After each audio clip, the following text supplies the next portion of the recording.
Testing. All right. You can cut out that other. Hey, yo, hey. Yeah. Run it up, Blondo.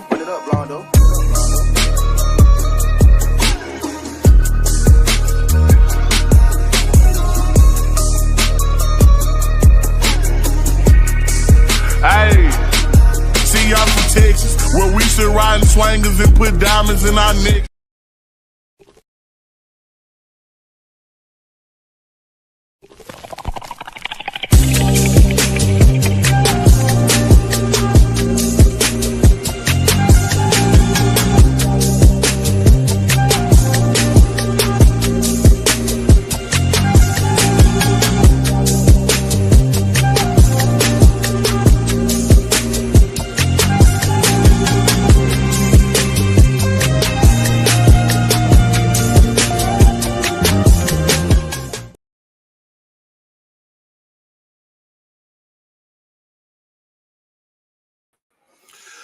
Ooh, what is going on, everybody? What's happening? It's your boy Doc Holiday. As always, it's HBCU tonight. Oh, it's a special edition tonight. If you haven't done it by now, make sure that you like this stream, comment, share. Most of all, subscribe to the channel, hit that notification to get everything HBCU Overdrive. So we got Mr. JTV Video. Make sure you subscribe to him. Hey, Miss Jennifer, I need you. You gonna come up here? I want you to come up here if you can. Yes, ma'am. We have some good old conversation. What's going on, bro? What's going on? Don't play with me. Don't play with me. Okay, you keep your camera off. Keep your camera off. You good. You good. But yeah, look, we about to have some good old fun today. Tonight. Excuse me, y'all. Trying not to breathe too hard on here. But yeah, it's a good Sunday. It's right before New Year's. And first and foremost, let me get this one off right here. I would like to say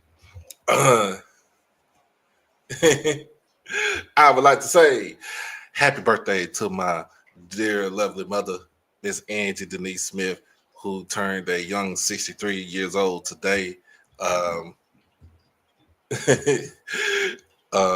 She out there living her good life today. So shout out to my mama. Y'all know who it is. But other than that, we just in here, we vibing, we chilling, we doing our thug thizzle. But other than that, see who else we got up in here. Yeah, let me see. We got the top main moderator, Mr. Quay. If you get out of line, she will put you in the gulag. Ed, what's up? Yeah, we're gonna check on them. PC, what's happening? KD, what's going on? What up, Square? What's happening? Yes, I'll let my mama know. She might be watching it tonight. You never know. She might be watching it. So, but yeah. Before we go ahead and get into it, we will be right back. Let's hit this good old commercial break in just a minute. It's your boy Doc Holiday. Become a subscriber on HBCU Overdrive on YouTube, and you can follow me on all social media platforms at HBCU_Overdrive on Twitter and Instagram. You can catch me on TikTok at Holiday1925 and on Facebook under my real name, David E. Smith Douglas. Also, when you become an exclusive family member, you get all the membership perks. You get all the exclusive members only videos, early access to new videos, member shout outs, and members only live chats. And also you can get birthday shout outs on here. And remember, when you become a subscriber, you can also hit the donation to the Cash App at HBCU Overdrive. You can hit the PayPal David Smith 1925, and you can hit the Zelle David E. Smith 30 at gmail.com. Remember, all proceeds go towards the channel, not the pocket. All right. So we still playing the drinking game. I ain't got no bottle yet, so it should be on its way here. I don't know, but hold on.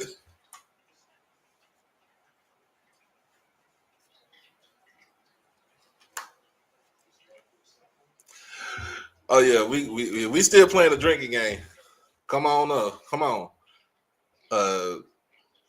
And Fat J, I'm about to send this all up in here. So about to send the link to jump on.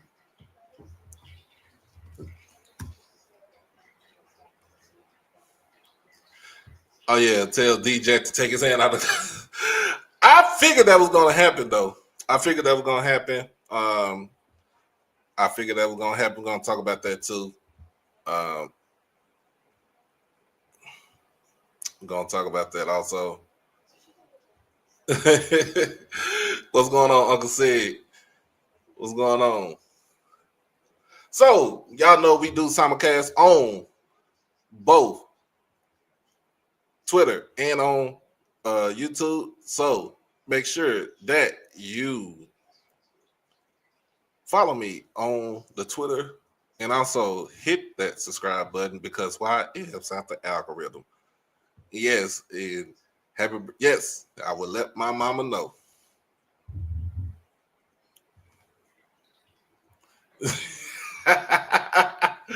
Oh my goodness. Let me get on up in here.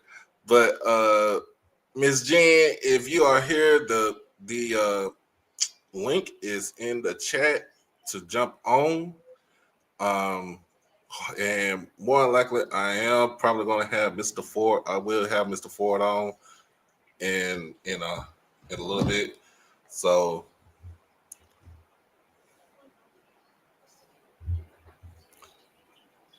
yep, we are pretty much doing. We pretty much are having some good old fashioned fun today. So I said that I wasn't going to have a show. I wasn't going to do another show until New Year's Eve. That is still the plan to do a show on New Year's Eve. That way everybody can come on up, have some fun, get your drink, relive some of the stuff that happened early, this year on the show, and just to bring in the new year with my family and friends. Can't have it no other way.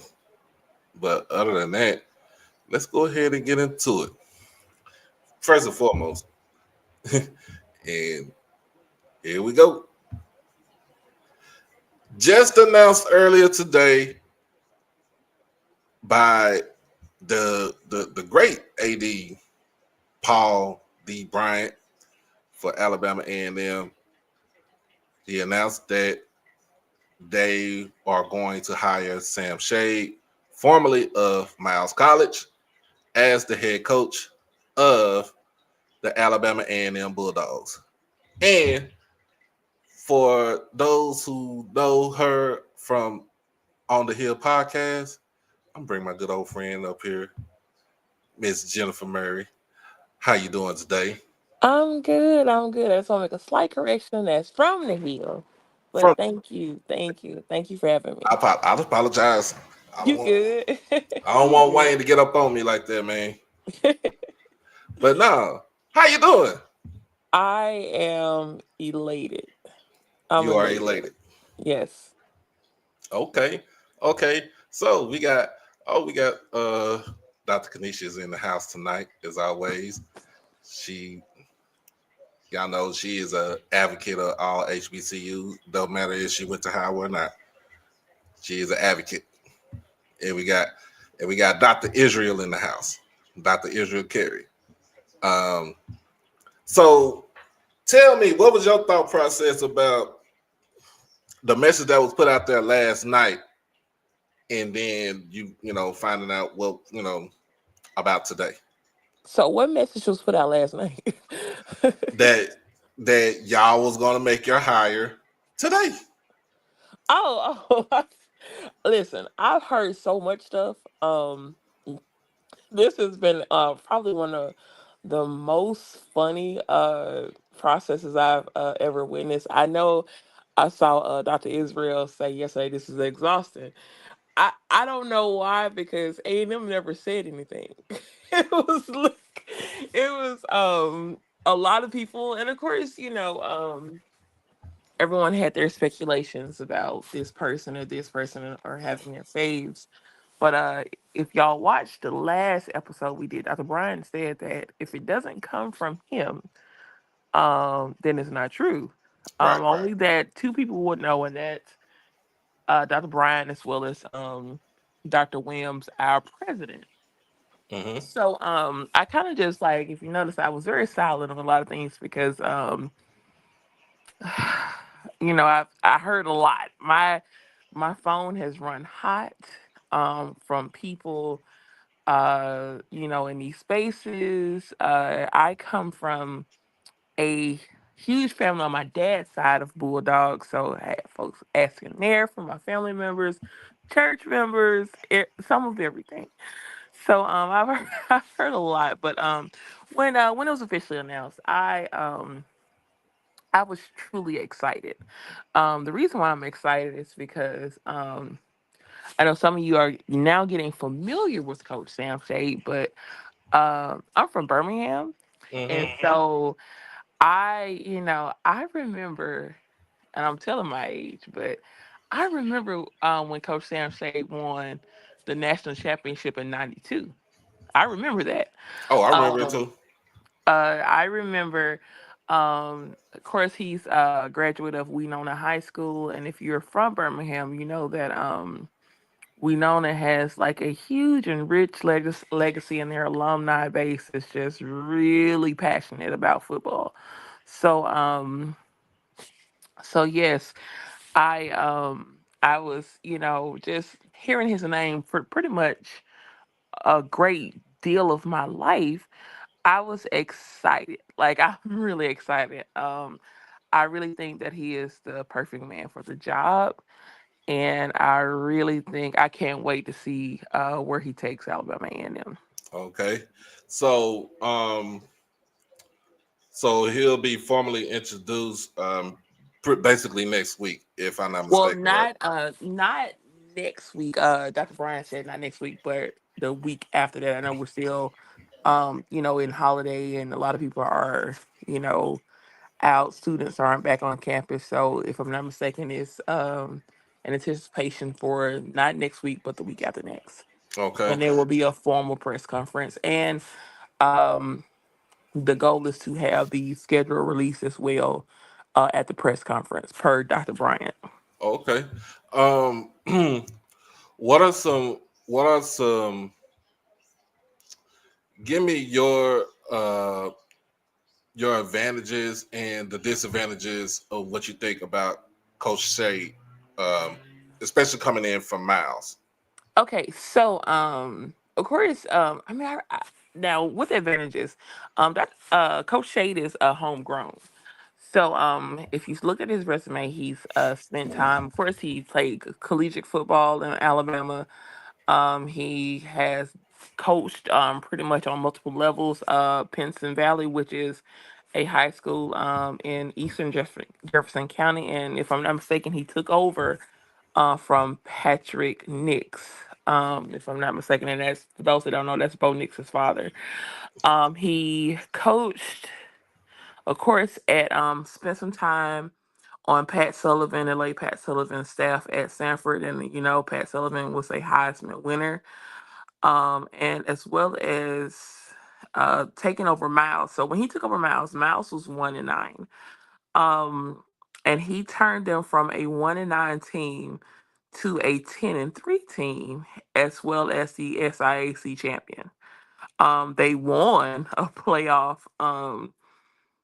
playoff round, and then they advanced to the second level. So, um, of course, and that's with the resource that he had in Miles. He also defeated Alabama State as a coach as Miles. um, so as far as advantages, like has he's great in recruiting. Um,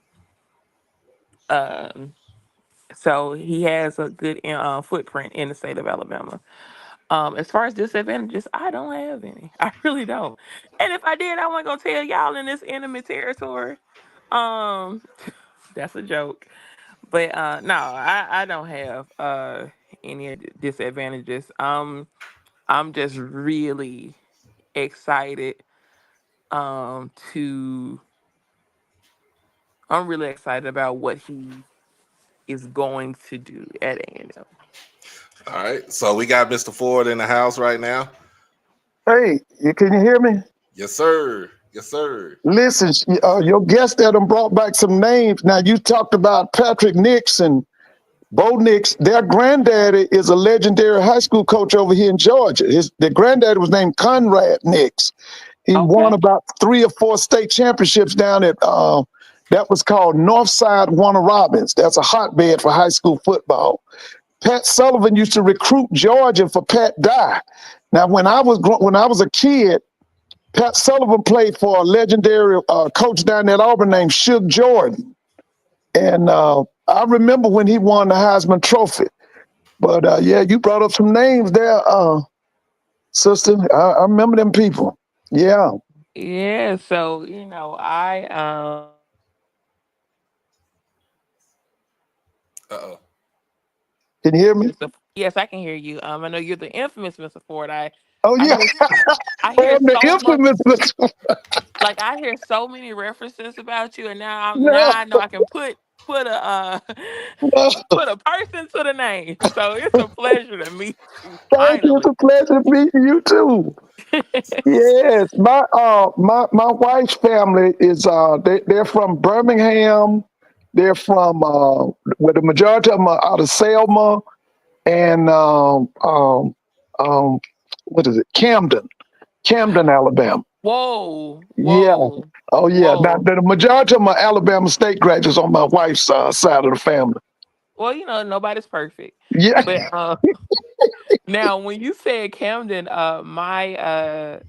my mother's paternal side is from Wilcox County. So Yeah, I that's right. have Wilcox County. That's I right. Yeah. have a lot of family. Matter of fact, my grandfather is buried there. We have a family plot, everything. My grandfather is buried there.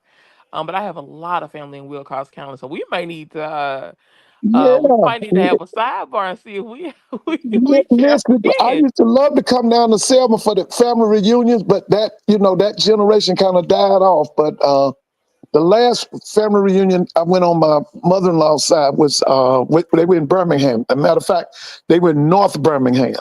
That's where we Oh, had the reunion. Yeah, okay, yeah. yeah, I'm yeah, from yeah, Birmingham as well. So yeah, yeah. small world. But Yeah. I just reiterate, I am over the moon.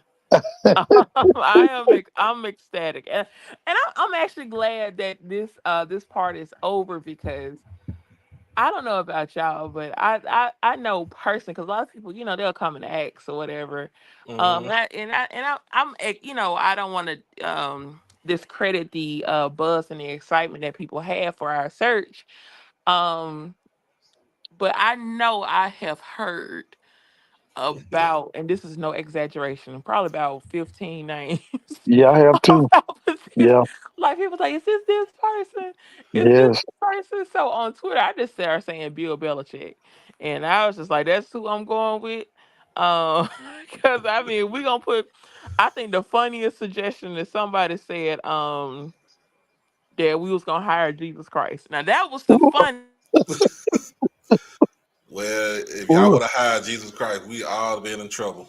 Oh, well, I heard Ed Reed and I was shook up with that because I did not want that. Oh man, I so definitely heard Ed Reed. So his background, so he started out like we always said, he won a national championship. I watched that national championship game against that same Miami Hurricane team. Oh yeah, yeah, that was yeah, yeah, Warren Sapp, that was yeah. The Gina, Rock, that Gina, was Gina Toretta, yes. Gino Toretta, Yeah, all of Gina. them, Randall Hill, not Lamar Miller, Lamar but Thomas. Lamar Thomas, yes. Yeah, Lamar Thomas. Bernard Clark. Bernard Clark. Yeah. If I'm not mistaken, I don't know if Randall Hill. Randall Hill, Jesse Yeah, Armstead. I think yeah. Jesse Armstead. Yeah, Jesse Armstead was on his squad. So yeah. just looking at that, I'm like, and Gene Stallings took over from it was Ray, was it not Ray Perkins? Who's the coach before Gene? Wait a minute. No, it might have. Let's see. Ray came in about 80. He came in at the ball. He came in after Bear Yeah, he Bryant took died. over for Bear Bryant. Okay, he didn't last for about 3-4 years, right? Right. Okay. Wait a minute, because he had Mike Shula. Let's see. So Who took over after? Oh, but- it was the guy from Georgia Tech. Bill Curry. Bill Curry, yes. Bill Curry. And Bill you remember Curry. what happened with that? The people said, because Joel Thomas brought Bill Curry, and they said, we got to fire Joel Thomas to get rid of Bill Curry. Yeah, So Bill Curry, that's what they did. They fired the Bill president to get rid of the football coach. Yeah, Bill Curry was the head football coach before Gene Stallings came in. Yeah, that's who it was. So Gene Stallings was a Bear Bryant disciple. Comes in, they won the national championship because they went undefeated that year, 13-0. Oh yeah, that was a big time team. He gets drafted in 1995. Yeah. So he plays on the team with Antonio Langdon, Jay Barker, what's the kid? Wasn't Gene Jelks on that team? Gene Jelks. Gene Jelks. All them DBs went pro, I think. Mm-hmm. What's the other dude name? It's Sherman Williams. Sherman Williams. Sherman was from Mobile. Yeah, Sherman Williams. So yeah, he won that. He got drafted in 1995. Played with the Bengals from 95 to 98. Went over to the Redskins, I think, in free agency from 99 to 2002. So he finished his career with the Redskins / Commanders. Now he goes he transitions over as a coach to Briarwood Christian High School from 2004 to 2008. So he was a volunteer coach for 4 years. Then he goes to Sanford and had good success with at Sanford from 2009 and 2000 to 2015. Special teams defensive passing game coordinator. Goes to Georgia State when they think that's when they. Now that Georgia State was already there, but 2017 he's a cornerbacks coach. 2018 he's in the league with the Cleveland Browns as an assistant special teams coach. Mm-hmm. Jen talked about it being at Pinson Valley High School from 2020 to 2021 as the head coach, and then he takes over. Like she said, takes over Miles in 2022. They were 1-9 the year before he got there. And basically, he built the program from the ground up. Won the playoff game this past season. Yeah, ran into a buzzsaw in Valdosta. Yeah, everybody did. So, and now he's the head football coach for Alabama A&M. Oh, I'm so happy. Where we all said I'm this. so happy. Me and Miss before we talked about this. I said that why don't if you can't get a big name hire, you got somebody that's down the road. Mm-hmm. So well, I wouldn't necessarily say. Now I know there's people have perceptions about Alabama A&M football, but I don't want the narrative to be like we got him because we couldn't get anyone else. No, we got. You got a big timer though. He's a big timer. Yeah, we got him because we wanted him. Yeah, he's a good fit. Yes, he is, and he's a great addition to the SWAC coaching fraternity. We Yes, just picked up him, and now we got that Jackson guy from Valdosta Valdosta. State. We added 2 quality coaches. yes, exactly. So Both of them guys can show up in the Celebration Bowl. Oh, and hold on Kane. now. Now hold on. Hold on now. He said Both what of he them said. guys, I'm Now telling you now. Hold on now now. I would say this too. Coupled with him coming to the Hill and our upgraded facilities. I know y'all seen the pictures because Yeah. you know when we do these videos and stuff, that's on campus, no Photoshop. Oh yeah. Um, Plus, in June, we get the new covered facility will be completed again. That was announced on the show per Dr. Bryant. So yeah, and we not no small potatoes. No, Now y'all got a beautiful campus. I came. You remember Dr. Covington when he was president? Dr. This was in the '80s. Do you remember Dr. Covington? He was a kind of small guy. He I was. was I was probably still on baby food. Oh, okay, okay. Well, yeah, I visited the campus back in the '80s. This is when the coach at the time was Ray Green, and he had him Oh yes, smoking. I know about Coach Green. Coach Green. Now, do you remember Howard Ballard? I actually met Howard Ballard, and he He was told playing at the time. yes, I met him. He went on to the league, and I That's met him right. this season, and he told me that he actually enjoys From the Hill podcast. So that was amazing to me because Howard Ballard is an A&M legend. Oh, yes, he is. I saw him. I Yes. saw him. So yes, I'm really excited. I'm probably gonna have to drop off because I do have to go to work in an hour and 30 minutes. Oh Oh, yeah. yeah. But thank you for having me on. It's been a pleasure. I am excited for what we have going on. Um, and as always, go Bulldogs. Oh, yeah. Thank you, Jen. Y'all made a No quality hire. problem. Oh, yeah. All right. All right, Mr. Ford. So Uh-huh. we was right on that. We Oh, was man, this three is a for three. quality hire, bro. I hope that whole staff comes with him. I'm going to tell you right now, they're going to be competitive next year. I know a lot of people say that's putting pressure on them, but I'm telling you now, Maynard's biggest problem was he couldn't put together a defense. He couldn't put together a quality. This guy here is a kingpin when it comes to putting together a defense with the staff he got. And you know some of them kids from Miles coming with him now. Oh yeah. Oh You yeah. know that. You know that. Oh yeah. So my thing about it is when it comes down to it, who is going to be his quarterback? So he got a quarterback that was at Bow's name by the name of Cameron Ivory. Yeah, I remember him. I remember him. He was Yeah. he did some work in the SIAC. He did some work for Miles as the signal caller. But at the same time, who is his staff going to be? Is he going to take some of the people from Miles? I hope he take that whole staff. If he take them, now that's what you call elevation right there. Yeah, because I've seen his staff, man. They big time. The defense coordinator was an All-American at Auburn. Mm-hmm. It was, I think, several of them are Alabama graduates. Oh, it's a big time staff. Now, I went to see them play Clark for Clark's homecoming, and I was totally impressed.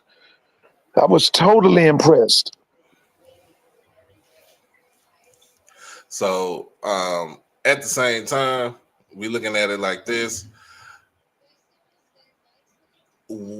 He had down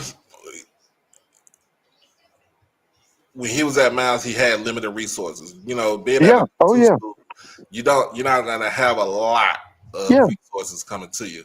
Oh, yeah. But at the same time, he's over at A&M. He's getting ready to come over to A&M. Yeah, she just talked about the facility upgrades, and the thing I'm looking at is how many years has Alabama A&M lost that Magic City Classic now? Is it 3 or 4 years in a row?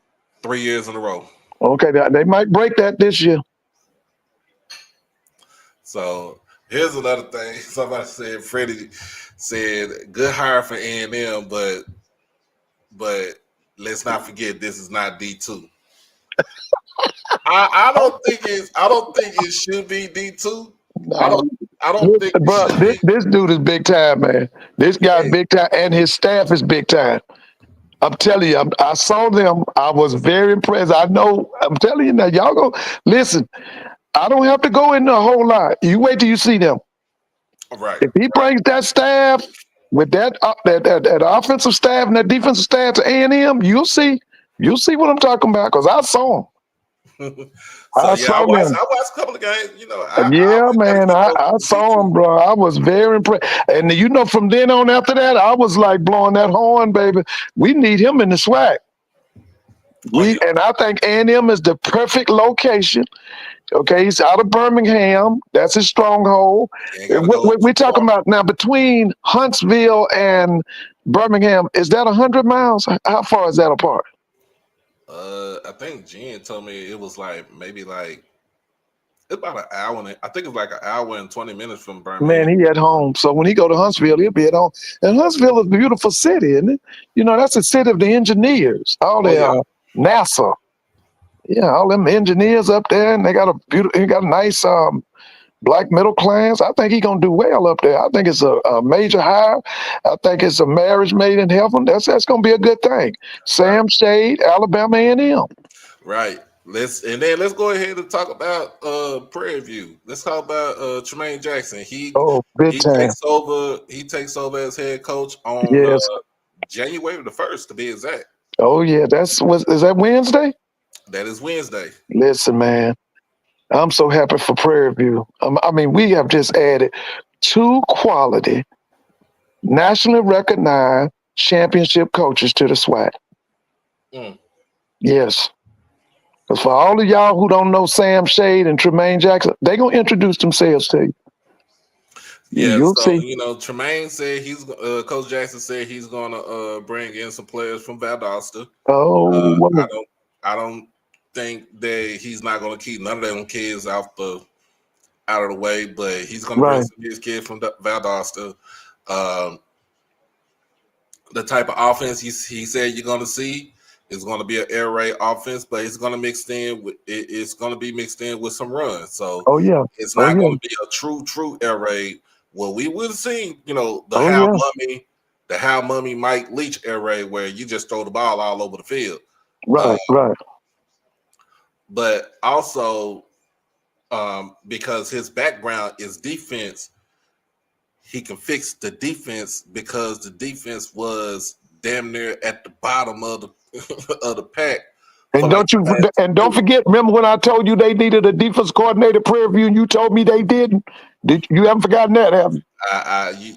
You got me. Yeah, that's right. I told you, I said they need a defense coordinator. No, I'm a smart. They don't need no defense coordinator. I said, okay. Okay. But all that's in the past now, baby. You remember in the Great Depression, they said, happy days are here again. Oh yeah. That's what it's going to be at Prairie View, baby. Happy days are here again. But yeah, I think a lot of people are going to, especially if he can right the ship at Prairie View. And first and foremost, we all know the first game of the season is the Labor Day Classic. Right. They lost it this past season Uh-huh. for the first time in 9 years. Right. He's going to try to restore that, but he also wants to keep the tradition of winning in the State Fair Classic. He also wants to make sure that they win homecoming. But the main thing about it is he wants to be dominant when he plays Southern. He wants to be dominant when he plays Alcorn. He wants to be dominant if he plays somebody from the East. Oh yeah. Oh yeah. Like FAMU. Like Oh yeah. we saw when they played FAMU. They were dominant in that game. Oh, listen, that was the best game Prairie View played. Right. Probably was that FAMU game. So now we got a head coach. We got a head coaching opening at Miles. Does it put them behind schedule? As long as the AD at Miles can name a interim head coach, I think they can still keep that ball going until they either name a full-time head coach this season, or they could just take the route of we're gonna go with an interim, see how he does, and if he does well for the new season, then we'll make him the full-time head coach. Now, I hope they can get Ruffin back because I'm sick of him down there at Tuskegee. Because Tuskegee look like trash. They horrible. And everybody I talked to at Tuskegee, I said, "What's wrong with Tuskegee?" And the first thing all of them say in unison is Ruffin. So if he can go back to Miles, that'll help Tuskegee out. oh man, I just got followed by Jason from A&M. Oh, okay. The quarterback's coach. Right. Okay. Okay, let's see what he got going on. But yeah, I just want to see how this. I just want to see how this is going to pan out. Now, we have filled. I think we filled every coaching vacancy before the year before this year ended. Oh yeah. I'm happy. Filled I'm happy. every coaching vacancy. Elizabeth City got their coach. Okay. Who got Elizabeth City? Adrian Jones. Yeah, I remember Adrian. Adrian was on the central staff at one time. Mm-hmm. He was a big time high school coach. I remember him. Yeah, he was at Shaw. Was he at Shaw? Yeah, he was at Shaw. Yeah, I remember. You know, Shaw came down here and beat Auburn State this year. Mm-hmm. Yeah.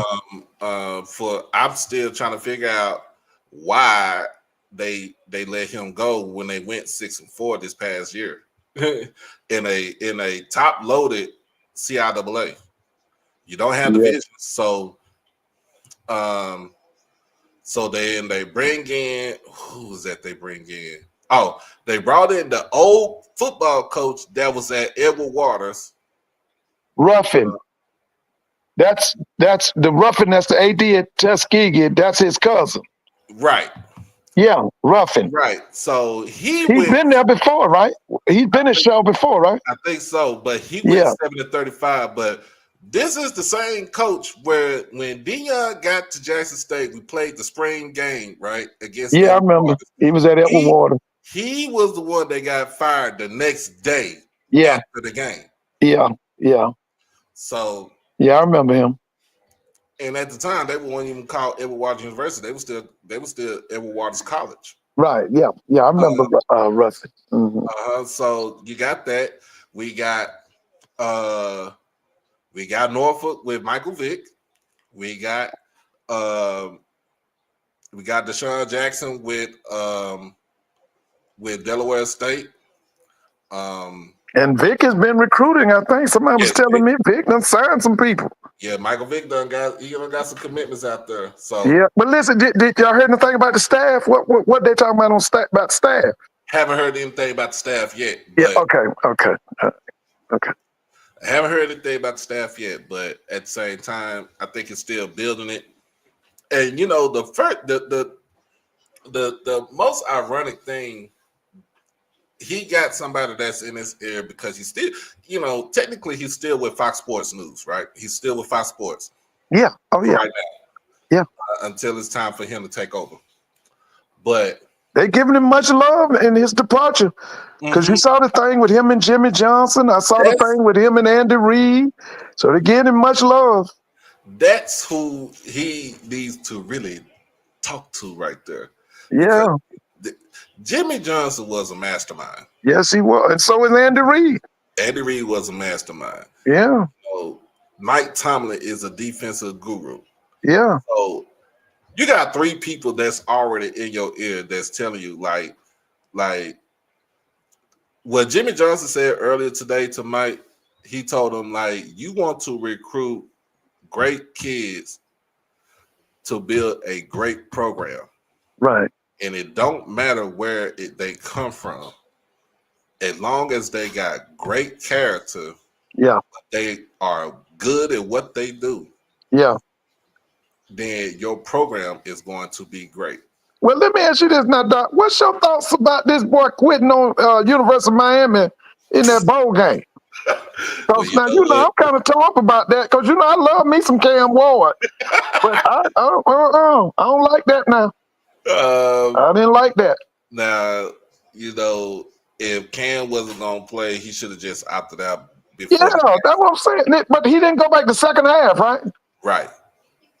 I don't understand that.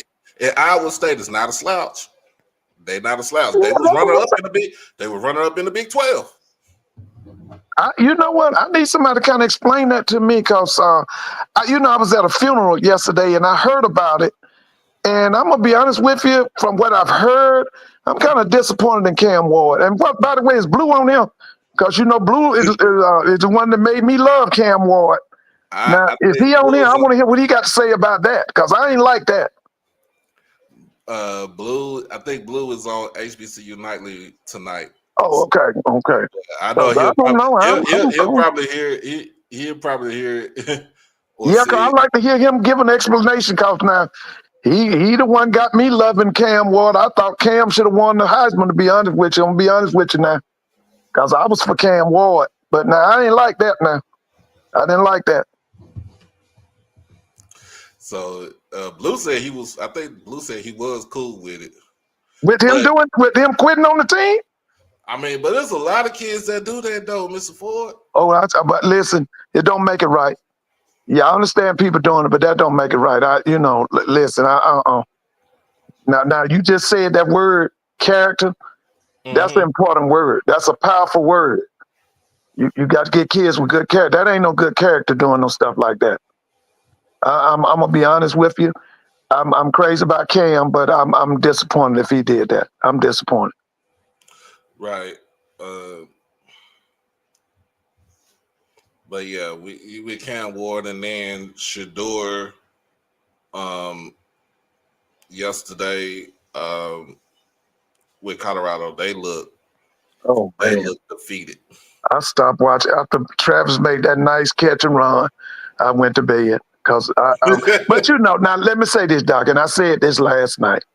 Now, for the first 8 or 9 weeks of the season, BYU was projected to be in that 12-team playoff. They fell apart. Kansas, I think Kansas went up there and beat them down. Mm-hmm. And then Arizona State beat them down.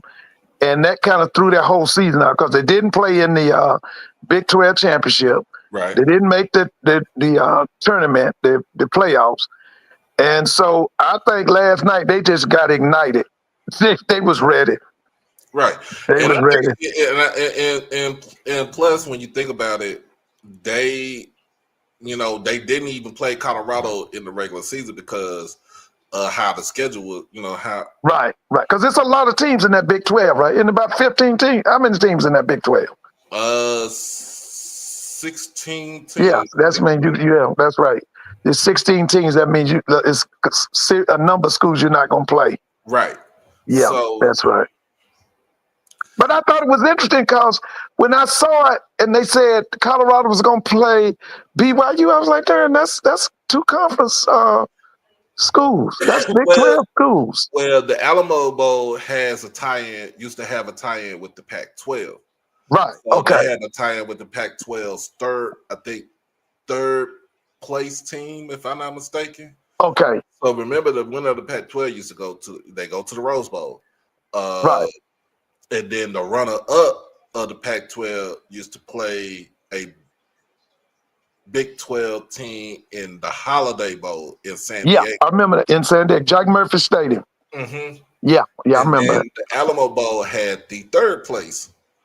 Used to have the third place team for the Pac-12, and they would take them. But because there's no Pac-12, there's only 2 teams in the Pac-12. It's Washington State and Oregon State.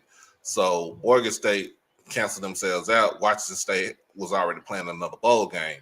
Okay. So that's the reason why they got BYU into. And that guy, is he Samoan, the coach at BYU? That guy does a good job, man. Yes. What's his name? I think it's Vitaki. If I know he's kind of a big guy now. Yeah, he does a good job. That guy's now. How many years he's been the head coach at BYU? He's been there for a couple of years now. Yeah, he does a good job. That guy's good, man. Because he took over for Bronco. Bronco Mendenhall. Yeah, I remember Bronco. But the way I looked at that game last night, it was like they did a lot of option, and I'm talking about I'm looking at it, and I'm on the phone with my crew, and I'm like, you gotta be kidding me! Like, y'all don't know how to play option football? Like, y'all don't know how Now, to defend the option? the reason I gave up on the game so early, what I saw was, number one, BYU's players were hungry. Okay. Oh And yeah, they totally outplayed Colorado's players. The second thing, and this is why I gave up on it, was obvious that Fataki or whatever you name, he and his staff was so ahead of Coach Prime and his staff. And that's why I gave up on the game. Because to be honest with you, I thought it was a mismatch. I it thought it was a was. total mismatch. I initially, when I saw that, I thought it was going to be a good game. That wasn't listen, Colorado ain't nowhere near BYU. Nowhere. Yeah, it was. They were bigger. They were more Yeah. physical. I thought they went out coached them because on defense, Out-coached. they came after Shadua. They had a plan for him. But here's the thing with Shador. Shador's whole situation is he still holds on to that ball too long. Yeah, they got to work with him on that. You gotta let that ball go, man. Yeah. Like, you cannot, because the whole thing about it is you putting your team in a disadvantage when you keep holding on to the ball and you getting sacked 15, 20 yards in the backfield. Yeah. Yeah. But yeah, when you think about it, it's bittersweet because Shador had a wonderful career at both Colorado and at Jackson State. Let's just not forget about him being here at Jackson.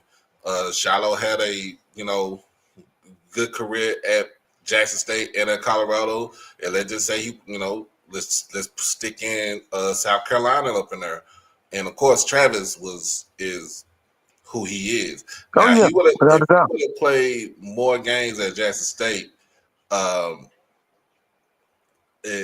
think it literally could have really would have boosted his resume, even though it was already boosted because he's playing both sides of the ball. But just looking at that game, that defensive line was just manhandling that offensive line.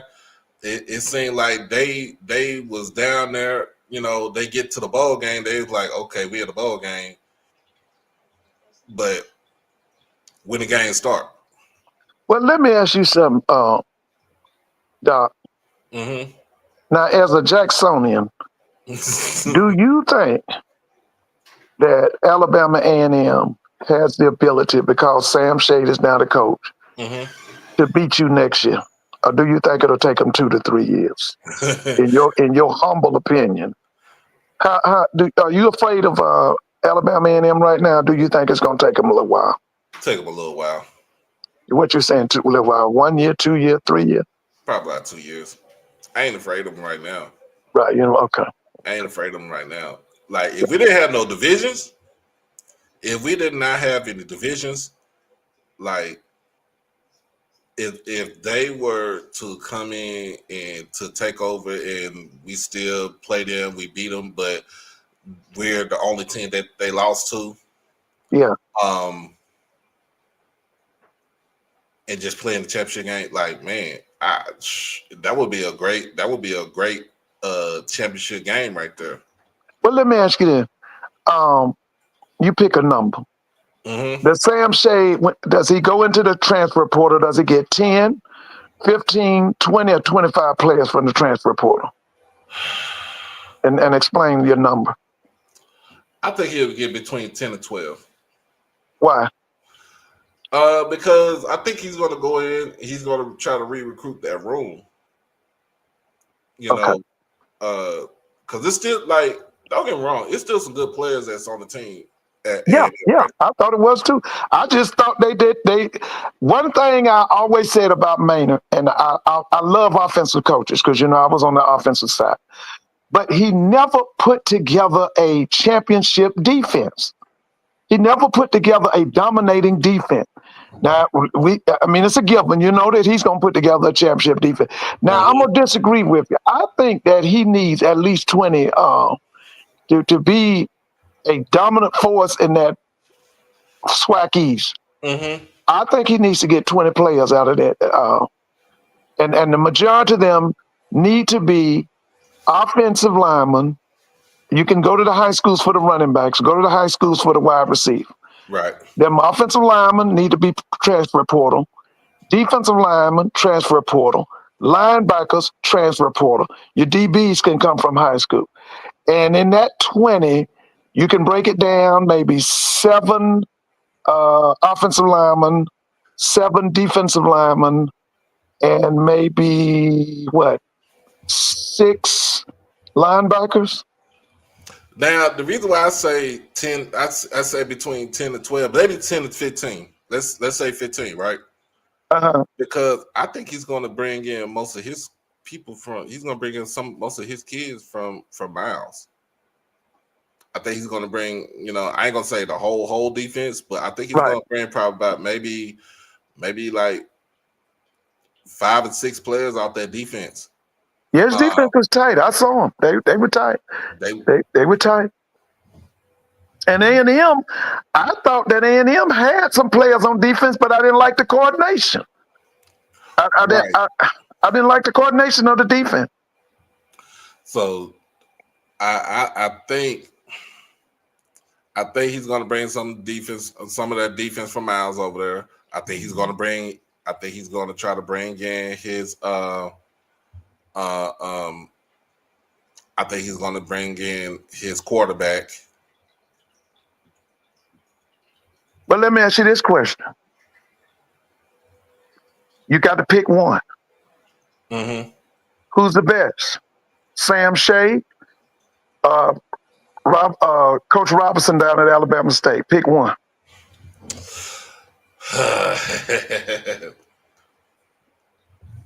Who's the best? I'm going to go with Sam Shea. I'm going to go with Sam, too. Because guess what, y'all? 2 years ago, he went down to Montgomery and beat Alabama State. And he has a championship. Does Eddie Robinson Jr. have a championship? Not yet. Okay. He can't, because he keep running to that buzzsaw on 1400 J.R. Lynch Street. I mean, it is what it is. It's either that buzzsaw on 1400 J.R. Lynch Street, or I guess the school that's the highest of the 7 hills.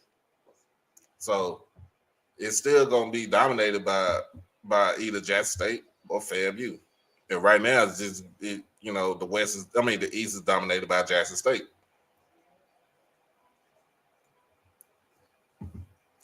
But I think he's going to give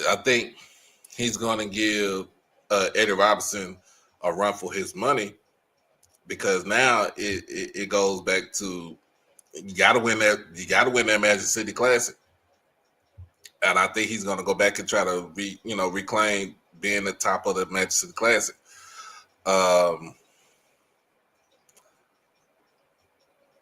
okay. This Ford dropped. He accidentally dropped off.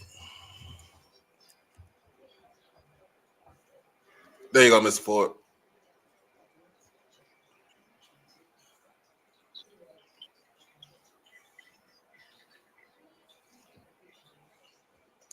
So we waiting for Mr. Ford to jump back on. Everybody. Can you hear me? Yes, sir. We can hear you now. I got an echo or something. Did I go on twice? I got you.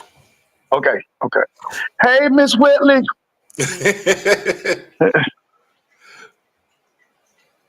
So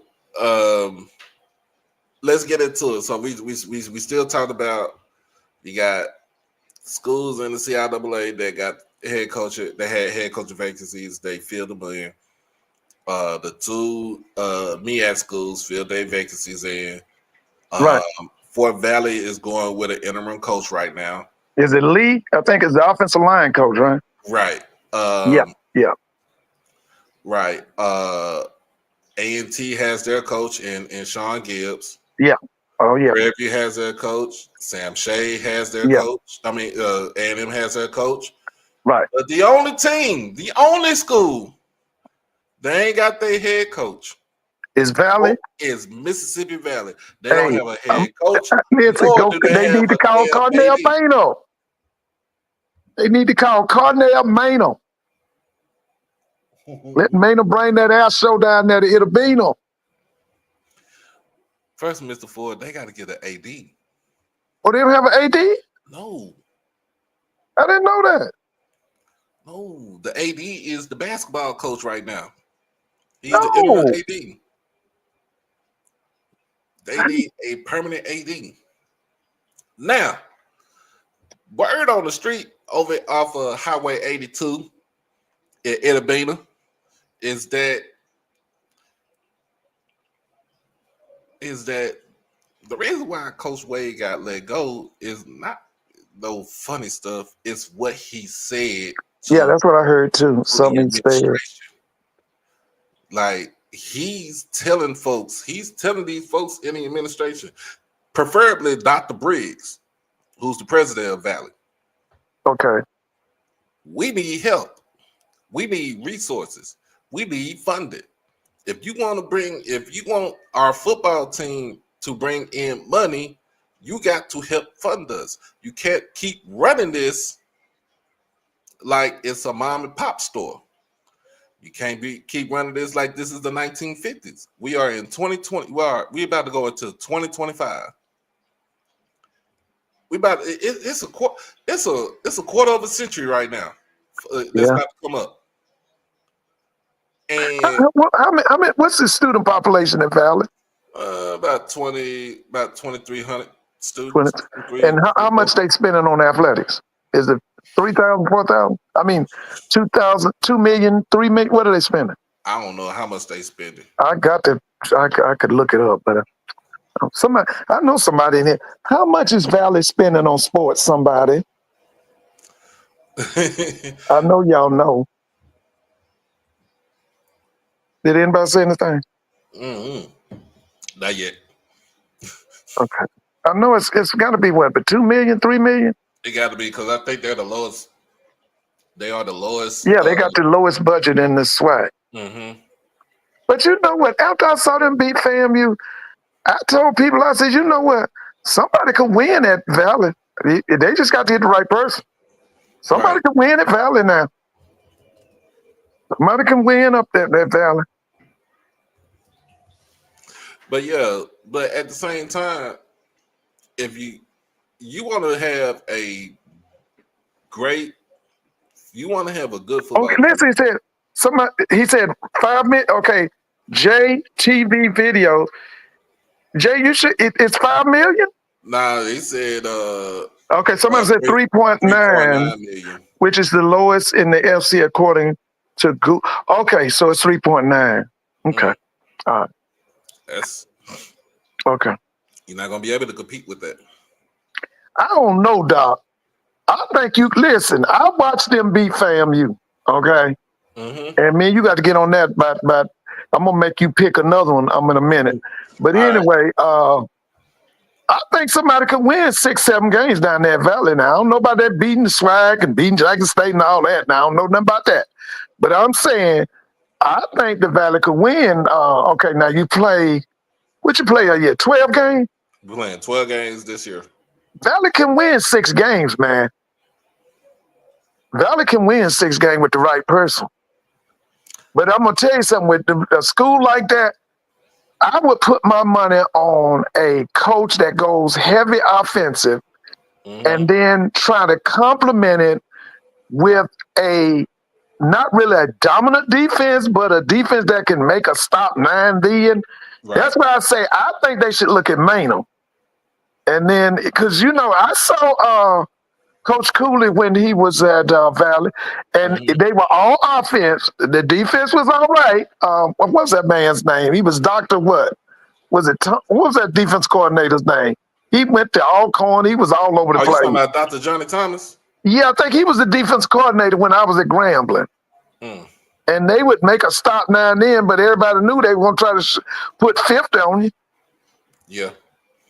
So basically, that's why I say I would go with Maynard, because Maynard got an offense now. Yeah, I like Maynard's offense now.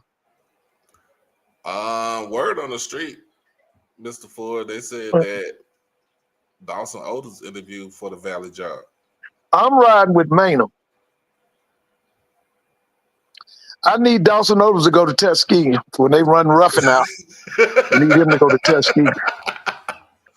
Because we got to get Tuskegee back rolling, man. Tuskegee is the winningest HBCU in football. They've been pitiful these last 2 years. They've been horrible. My sister, she graduated from Tuskegee. Yeah, we got to get Tuskegee back right. So yeah, I mean, I would get Maynard down there, but if Dawson Otis if he applied for the job and he interviewed for the job, if he gets it, I mean, it's a tough hill to climb. I'm with Maynard, Doc. And by the way, let me give you 2 names, Doc. Pick which one's the best. You ready? Go ahead. Sam Shade, Neil Coach Cozy down at FAM. Pick one. Who's the best? Sam Shade. That's who I got, Sam Shade. That's who I got, Sam Shade. Sam Shade. I got Sam Shade. Now, we need that man that was up here yesterday that was on Timona show last night. Which one? We had a lot of folk on Timona show last night. It was Mr. May Arn, because he keeps insisting that Ed Reed, everybody take a drink on that, was going to be the head coach. Where? At Alabama A&M. Man, I'm so happy. I'm relieved because I was scared that was going to happen, man. Doc, I've been scared. I'm going to be honest with you. Because they was really, saying, and then they had me scared that they were going to actually do that. And I was going to have to pen a letter to Dr. Williams. And because Dr. Williams' daddy went to Albany State with my mother. They were both Albany State graduates in the same class. And I was going to let him know. Now, I thought more highly of you than that. Because I was afraid that they was going to get Ed Reed. I really was. I was really afraid. Because, listen, man, I ain't with that foolishness, man. See, he turned me off with that stuff down there at Bethune-Cookman. I ain't got to do. My thing with him is, why you can't come in and be DB coach, special team coach, defensive coordinator? Why you just got to come in and be the head coach? I ain't with that. Why you can't move yourself up? If you quality, you will move up fast. Yeah. So if you're going to come as DB coach first. Yeah. And then if you really think about it, like with Michael Vick and Deshaun Jackson, the reason why they got the jobs, where Vick was a no-brainer because of his ties of being in Virginia. And let me say this too, Doc. Now, I've said this on your show, and I've said this on Miss Timona's show several times. I'm going to tell you this. My sister worked at Hampton. Right. And she knew a lot of people at Norfolk, because at that time they were really, rivals. And Doc, I told you this. She took me over to Norfolk. Norfolk reminded me of Southern. And what that means is, when I say it reminds me of Southern, Norfolk State should be a powerhouse in every sport, like Southern should be. I tell everybody, Southern should be a powerhouse in every sport. But I'm gonna say this to y'all Southern folk: y'all ain't going to y'all ain't gonna win no championship, and you ain't going to the Celebration Bowl long as Mark Fredericks is your offense coordinator. Now I'm through with that. But anyway, I think that Norfolk State is a sleeping giant. And the thing that I'm waiting on, because I love Michael Vick. I'm here in Atlanta. Can't help but love him. But anyway, here's the thing. I'm just waiting to see the people that Michael Vick surrounds himself with. Because if it's the right folks, let me tell you something. I think Norfolk going to compete next year. And I ain't trying to put no pressure on them or nothing. Because I saw Norfolk. I went to that Norfolk FAMU game. That was here in Atlanta. I saw it. And I'm going to be honest with you. If he get the right folks, not no homeboy mess, you go get the right people, I think that Norfolk is going to be. I think they can wake up a sleeping giant. I'm gonna be honest with you. Right. I really do. I think it's another marriage. That's a quality hire to get Michael Vick. Now, personally, I want them to bring them NFL folks. I'm gonna be honest with you, Right. Doc. I Kind of like want them. what Bill Belichick trying to do over at North Yeah, Carolina. I told y'all the other night. See, I remember when Steve Wilson, 1989, Steve Wilson came to Howard University. Look him. Everybody he brought was NFL. Mm-hmm. And let me tell you something. Nobody couldn't figure that stuff out they was doing. They special teams was legendary, because it came straight from the league. Right. And that's what I want Vic. I want Vic to bring them NFL folks. Don't come in with them, your homeboy and them from the I think the neighborhood. only other person that he's gonna have on here, I think his brother, not Marcus, but Dwight. Dwight Vick. Okay, you got to tell me about now. Did he play NFL or did he play at Virginia Tech? Or tell me a little bit. He played at VTech.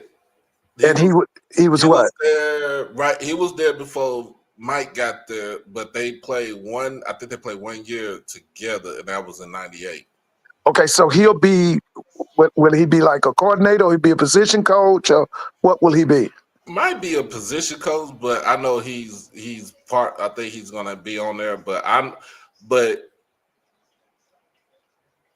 you got two guys. You got two guys that are from the Andy Reid coalition. That is Mike Vick and that is Deshaun Jackson. Right. I think Andy is gonna Andy's gonna get some people for Deshaun. That would be like, because I think the world of Andy Reid now. Andy Reid to me is, since Belichick is gone, he might be the best in the league. Yeah, he is now. Yeah, what I'm saying. Now, I think, because I thought it was a mistake when Philadelphia fired him. I'm gonna be honest with you. That was stupid. Yeah, that's what I'm saying. I thought it was a mistake. But if they gonna send him and recommend people to him, I'm for that now. Mm-hmm. That's gonna make the HBCU football better. Right. And I'm gonna have to get into that space. I'm gonna have to get into that MEAC space on them coaches call, because I just want to see how interesting that's gonna be right there. Yeah, I went off on my diatribe last night about what's wrong with the MEAC. Did you hear me? Oh, I was front and center. Yeah, leadership at the top. Yeah. Leadership. See, the SWAC, that's why I tell people, don't mention the MEAC in the same breath with the SWAC. Okay, number one, the SWAC make money. Number two, we got visionary leadership. Right. Okay. And I say this all the time. A lot of people get mad with me. I remember in 1979, Florida A&M had a choice. Mm-hmm. They could join the SWAC or they could join the MEAC. And they chose the MEAC. Do you know how upset we were? Do you know how upset we were? Did you know that we knew that was a mistake, and it turned out to be almost a 40-year mistake? Right. Yeah. Because we was just hurt. Right. Because I grew up going to FAMU games, and I can remember when the J-Sets and Jackson State would come to Tallahassee. Southern would come, Alcorn would come, Grambling would come. And so we thought it was a no-brainer, and then they jump up and join the MEAC.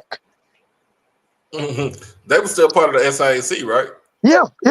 They won the first 1AA championship as a member of the SIAC. Mm.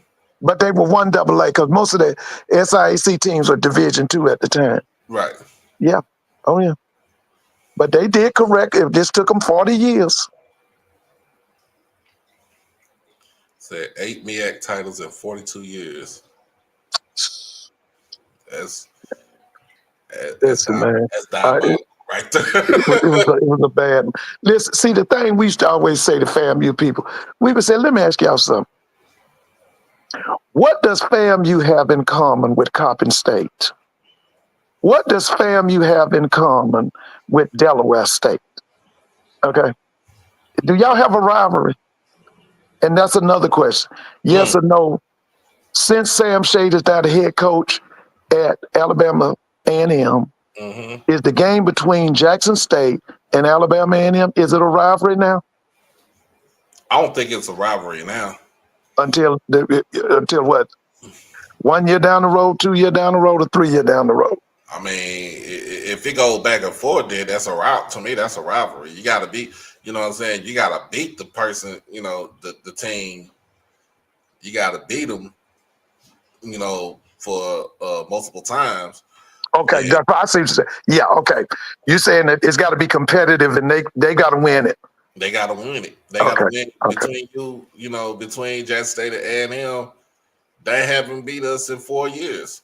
The last time they did beat us was in the spring season. Right. Okay. That's Dion's. That's spring. Yeah, you're right. Yeah, that Spring. was his first Yeah. year. So, so it's been lopsided for the last 4 years. Is fall 21, dog walked. Yeah, Fall because 22 listen, was after they won that closer. spring championship, they was snake They, bitten, wasn't it? Wasn't yeah, they pitiful they from then regressed. on? They regressed. Yeah, they after what that quarterback was named. Remember that quarterback? A kill glass. Yeah, after he left, that was pitiful. So yeah. Uh, so we talk. You know, you talk about it, it's like fall 21. They got beat to sleep. Fall 22. That was a tough game because that was a game where I thought I was scared because I'm like, they knocked Shador out the game and everything. And I'm like, okay, what we gonna Let do me, let, and now? Doc, let me ask you this question right here. You know how Brother Bakar say he against, them classic games. Tell me your yay or nay on that. Michael Vick brings Norfolk State to Indianapolis. TC brings Jackson State to Indianapolis, and they clash. Is that a yay or nay? Oh, that's a yay. That's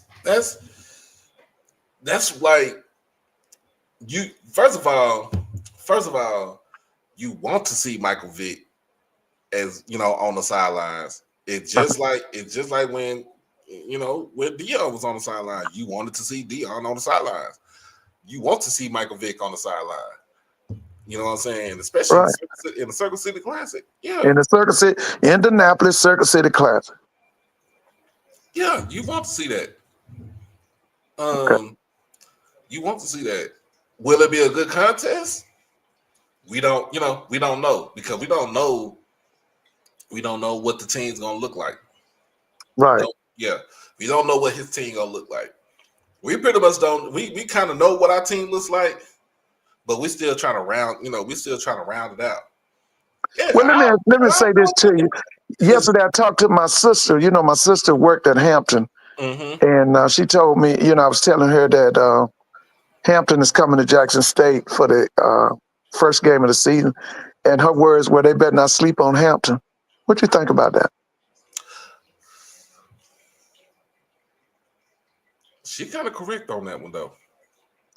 Yeah, I watched Hampton. I watched Hampton against Howard, and I watched Hampton against Norfolk State. I was impressed with them this year. Now they win that CAA. I can't stand that. Now in some of those CAA games, they was competitive. I think they did win one. I think they did win one against that was a non HBCU. What was that? What was that final record, and what was that record in the CAA? Let me go ahead and get that going. Let me get that going. Oh, and my mom asked about you, Mr. Ford. Hey, tell her I said hello. I got back in town. I had to go down to South Georgia for a funeral, and I got back in town today. Yeah, and I was happy when you told me that you were gonna be doing it tonight. Yeah, today is her birthday. Oh, okay. This is December what? 29th. 29th. Yeah. Oh yeah, December 29th. So she turned good old 63. Okay. Oh yeah. Let me go ahead and happy birthday, moms. Let's see. Where is? Where is he?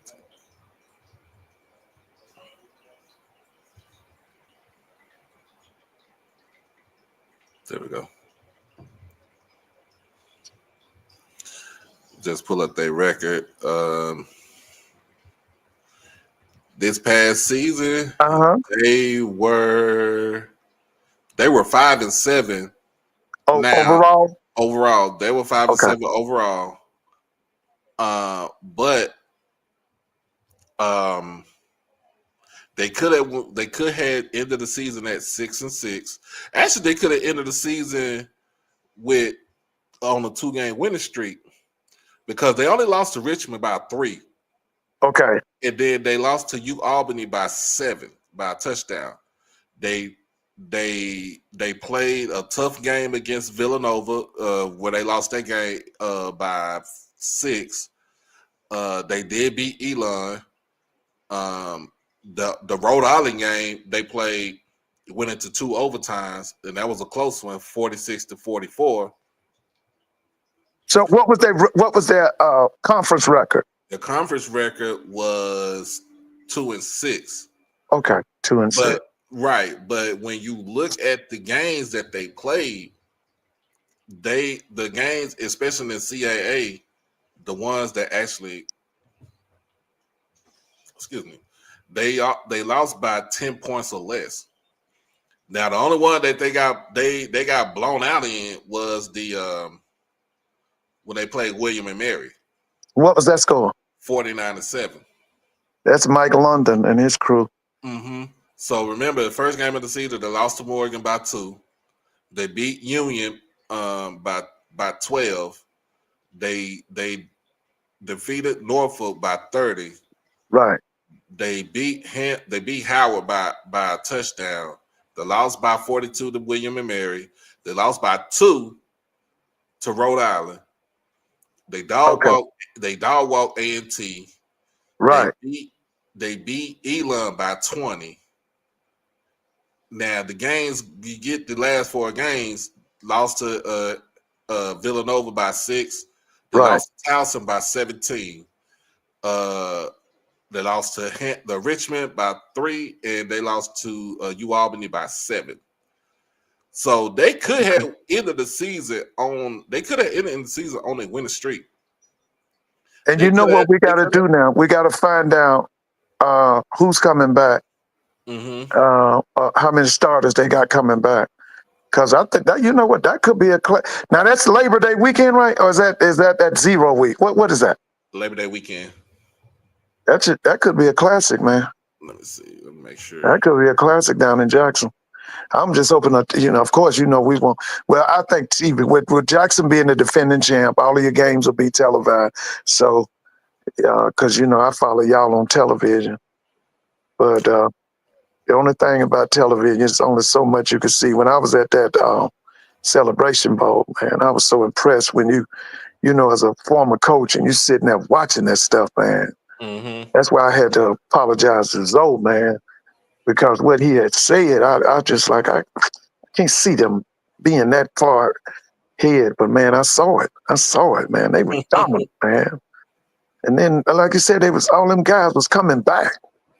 Oh, yeah. Yeah, that's why I had to go to apologize. it was I was talking live, saying nothing. It's still the year of the Tiger. Listen, baby, the Blue Bengal Tiger out of Jackson, Mississippi, baby. The ground zero for HBCU football. But now look here, Doc, remember this. We got to get Tuskegee back right now. I'm mad about Tuskegee now. Mm-hmm. We got to get them boys back right down there. If Ruffin got to go, he got to go. We got to get Valley on board. We got to get. Yeah, but I looked at Valley. Okay, I watched that FAMU game. I sit right here and watch that game. And I said, now, listen, now, Valley ain't as pitiful as y'all to make them out to be. Right. I think Valley can win 5-6 games now. Well, I said, I want Cornell Maynard down there in the other bingo. We need to talk to them Valley people. I don't know what we got to do. I need a Cornell Maynard down there. See, this is like, yeah. Dr. Kanisha laughed and said, we got to get Tuskegee right. Yeah, we got to get Tuskegee right. That's my sister's school, My sister is a proud graduate of Tuskegee. And we used to, my family, we would go to their games. I used to love their games, man, in that stadium and sitting under the shed. I remember her freshman year, this is no lie, Doc. She took out a sheet and she brought out the food, and it was like we were at the park, but we were sitting there watching the football game. Hey. And we were on the grass. Oh, okay. In the end zone. Yeah, and they had, at that time they had a guy named Chris Holder. They had several kids on the team from this school called Quincy Shanks. All them boys could play, man. Quincy Shanks is that's FAMU territory. That's right outside of Tallahassee. But they had one guy was named Madison Johnson. One of them wide receivers, he was from Quincy. He went to the Raiders. That Chris Holder guy, I think he went to the Arizona Cardinals or somebody. But they had a program, man. I used to love Tuskegee, man. We used to go over there with my sister, man. They had big homecomings, be 30,000 people in there. You could drive your Winnebago into the game and sit there and Winnebago and watch the game. It was something else, man. That's something that I seen when I looked at the some of the videos. I'm like, yeah, they rolling the RVs out on the, you know what?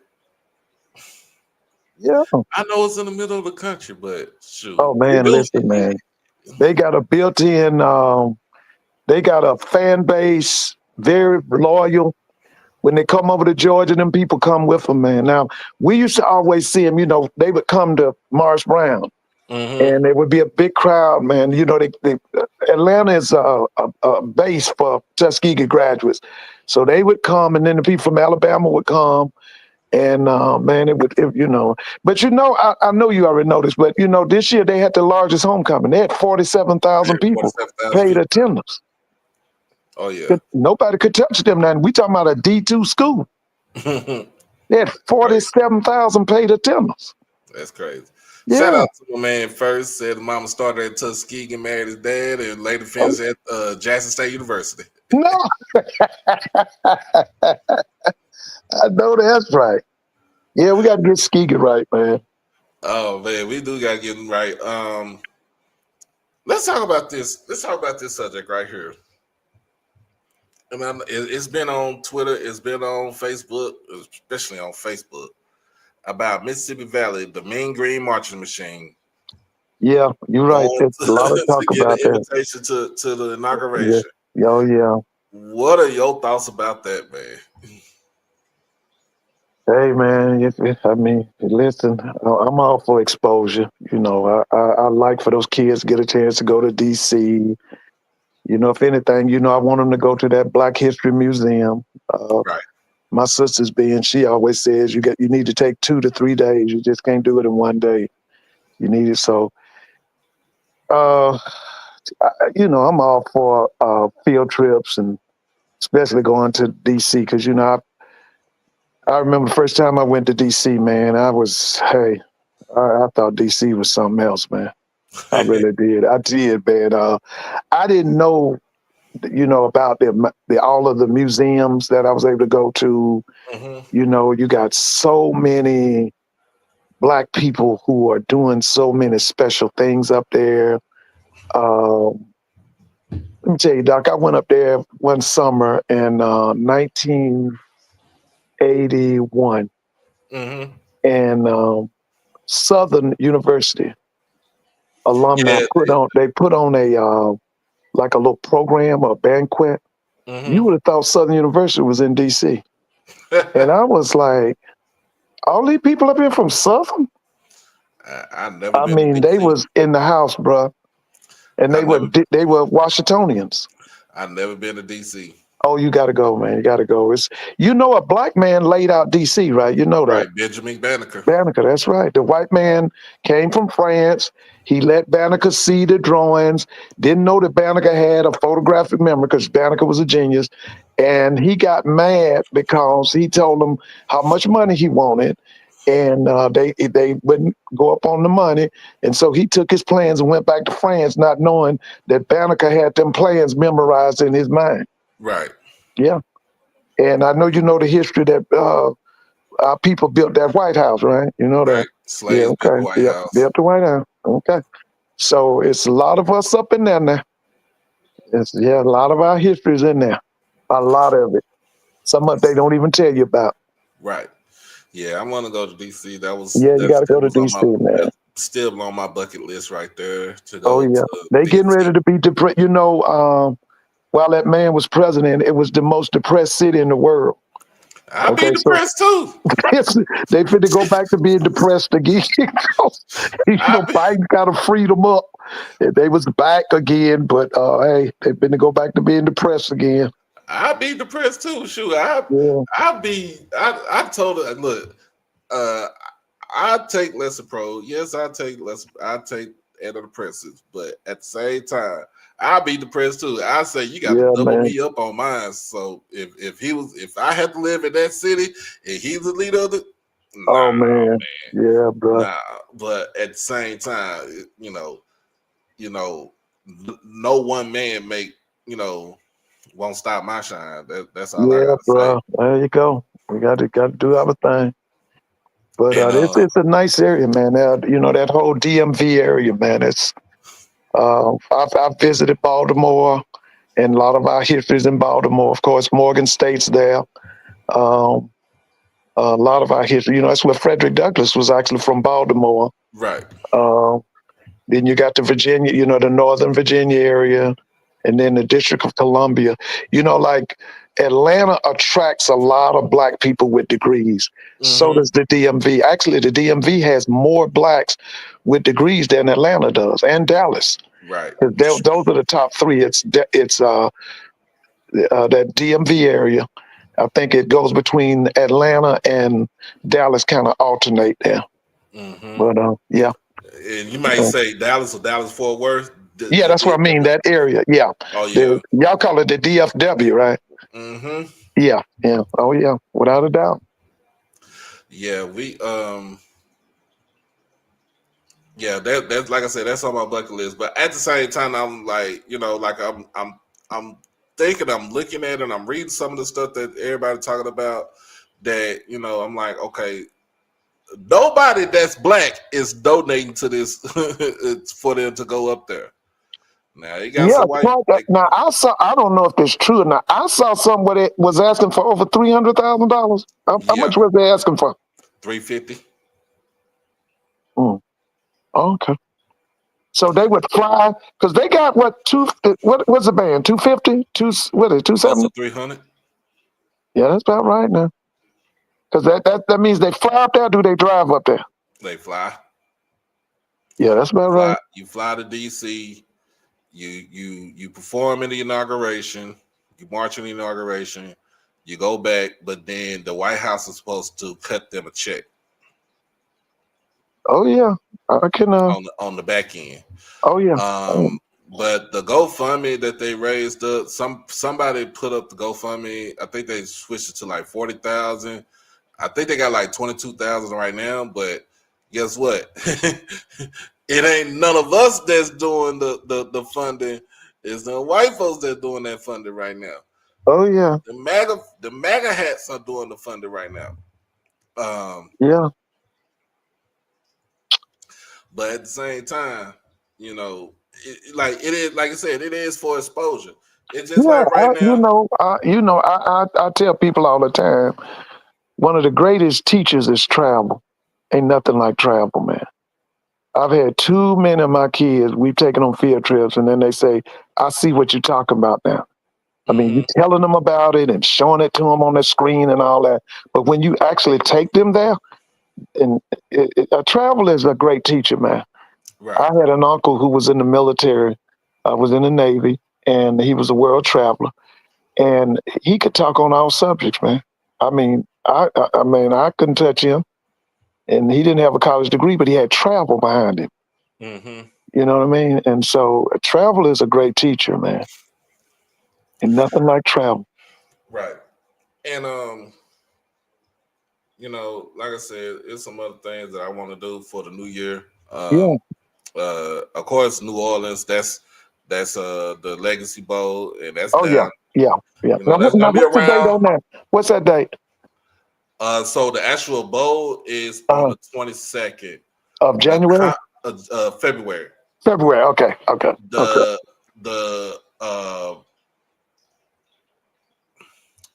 the combine is that Sunday, if I'm not mistaken. I because I had put in for media credentials for that time. Right. Right. Okay. Let me make sure I got this correct. Now, Doc, let me ask you this question: what's your next year? What's the season ticket prices for? Now, how many home games y'all gonna have next year? You don't know that yet. We don't know that yet because we haven't got the schedule put out yet. Right. Right. So, Okay. So now, now when you come to the vet, does everybody pay the same price, or is that children's ticket, or an adult ticket, or private what you call it, private seating? How do they do it in the vet? So we got. I mean, of course, the main thing they're gonna tell people, we want to sell folks is get your season tickets. That's the main thing. Right. Season tickets pretty much was reasonable if you really think about it. But other than that, you're looking at season tickets. Then you got your general reserve, and then you got your box tickets, your box seat tickets. So they kind of range. They're all different prices. And then Miss Genetics, she said on game days, no youth tickets are sold. So you have to buy them the day. You have to buy them throughout. You have to buy throughout the week before Saturday. The season tickets, they'll give you options for the youth, which is a good thing too. They also give you options for if you're going to tailgate. That comes in the package also. So we kind of got it's kind of a good thing that we have going on as far as with the tickets come. Let me ask you this question. I remember watching a game, and this was during Coach Prime's era, and I saw Rick Ross sitting in these big red chairs. Do y'all still do that? Is that was just with the Prime era? That was with the Prime era. Okay, because they were like sitting on the field, and he was sitting in like a big red recliner. Does anybody remember that? Because I was sitting there watching it on TV. Yeah, I remember it. Now, how much did you cost to get to sit in those seats? That was like a VIP seat? Yeah, those are VIP seats right there. Right. So why did they discontinue that? Oh, well, that was something that was Prime thing right there. Okay. All right. Okay. That was Prime's thing right there. So I really can't, say, what. So Miss Whitney, you didn't like the red seats? I see you said they were. You didn't like that? Said they was tacky. Yeah, it was tacky. Okay. Yeah, I remember sitting there and I saw Rick Ross sitting there. I said, "That's Rick Ross," because he lives here. So Rick Ross. Okay. All right. I'm trying to figure out what. So they got media. So I'm okay.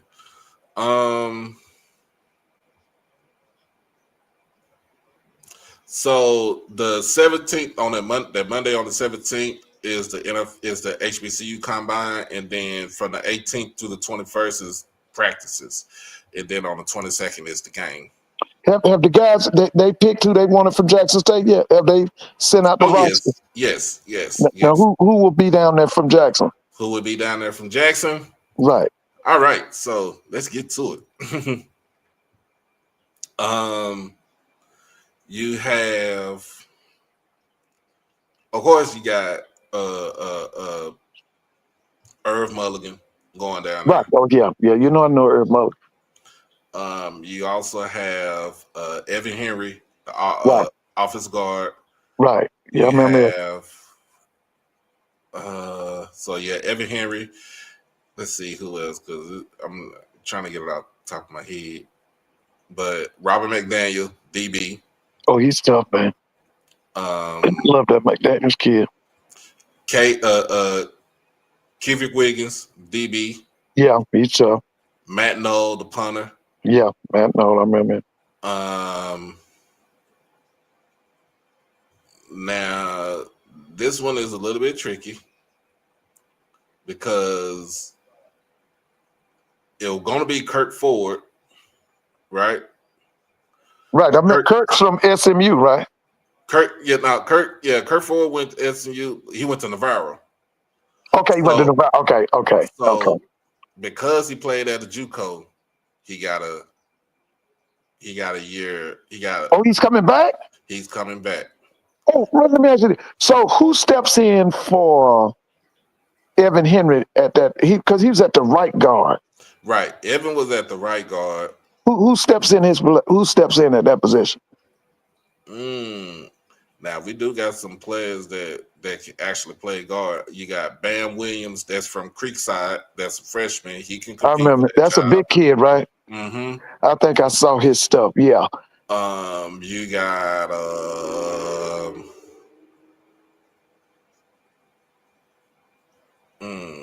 I was about to say Isaac Villanueva, but yeah, he can play. I remember him. He can play center also. I remember him. Yeah, I remember him. Mm-hmm. But then too on the left side, you got DeAndre Towns Blue got granted another year too. Whoa! Because he was at Lackawanna. Whoa! Boy, that's helping y'all. Mm-hmm. So let's take a look at it. Our offensive line. Only people that's not coming back on our offensive line is Evan and what about that H-back, that big tight end y'all had? Is he coming back? Randy, yeah. He is done. He's done. Okay. Right. Okay. So coming back on the offensive line and the way it's supposed to go, I think it's going to be Kirk Ford at your left tackle. Right. DeAndre Towns Blue at your left, playing left guard. I think I'm trying to figure out if the center Mitchell Smith is coming back, because if he's not coming back, then now you get to plug in Isaac Villanueva. Right guard. That's you got to plug somebody in the right guard, and then at right tackle, you got Quay Davis. Right, I remember Quay. That's a big kid too. Mm-hmm. Yeah, I remember him. I remember Quay Davis. I will put Quay Davis at the right tackle position, because if he plays the left tackle, the only thing about him is he still got to work. He still got to work on his footwork. Right? Because you got speed rushers, and I don't know how the SWAC gonna be next season. Like you had somebody like Kelby Givens that was speed rush, but also he had power too. Yeah, he was. Listen, that like I tell them Southern folk now. Mm-hmm. Now I'm with y'all, but now y'all can't do it. Not with Mark Fredericks. Listen, you always come up a nickel short or a quarter short. You don't have an offense coordinator now. You can't win the SWAC like that. You ain't going to no Celebration Bowl with our running back coach as offense coordinator. That ain't gonna work. I love Terrence, but that ain't gonna work. It ain't gonna work. Then quarterback wise, of course, we got Jacobian coming back. And wait a minute. What about the tight ends and the H-backs? What'd you say about that? Somebody said Landy. I don't know if Landy's coming back or not, but if he does, that's a yeah. He was. I liked him, man. Did he make All-American? He made. He made all SWAC. I think he made all SWAC. He was tough, man. He was tough.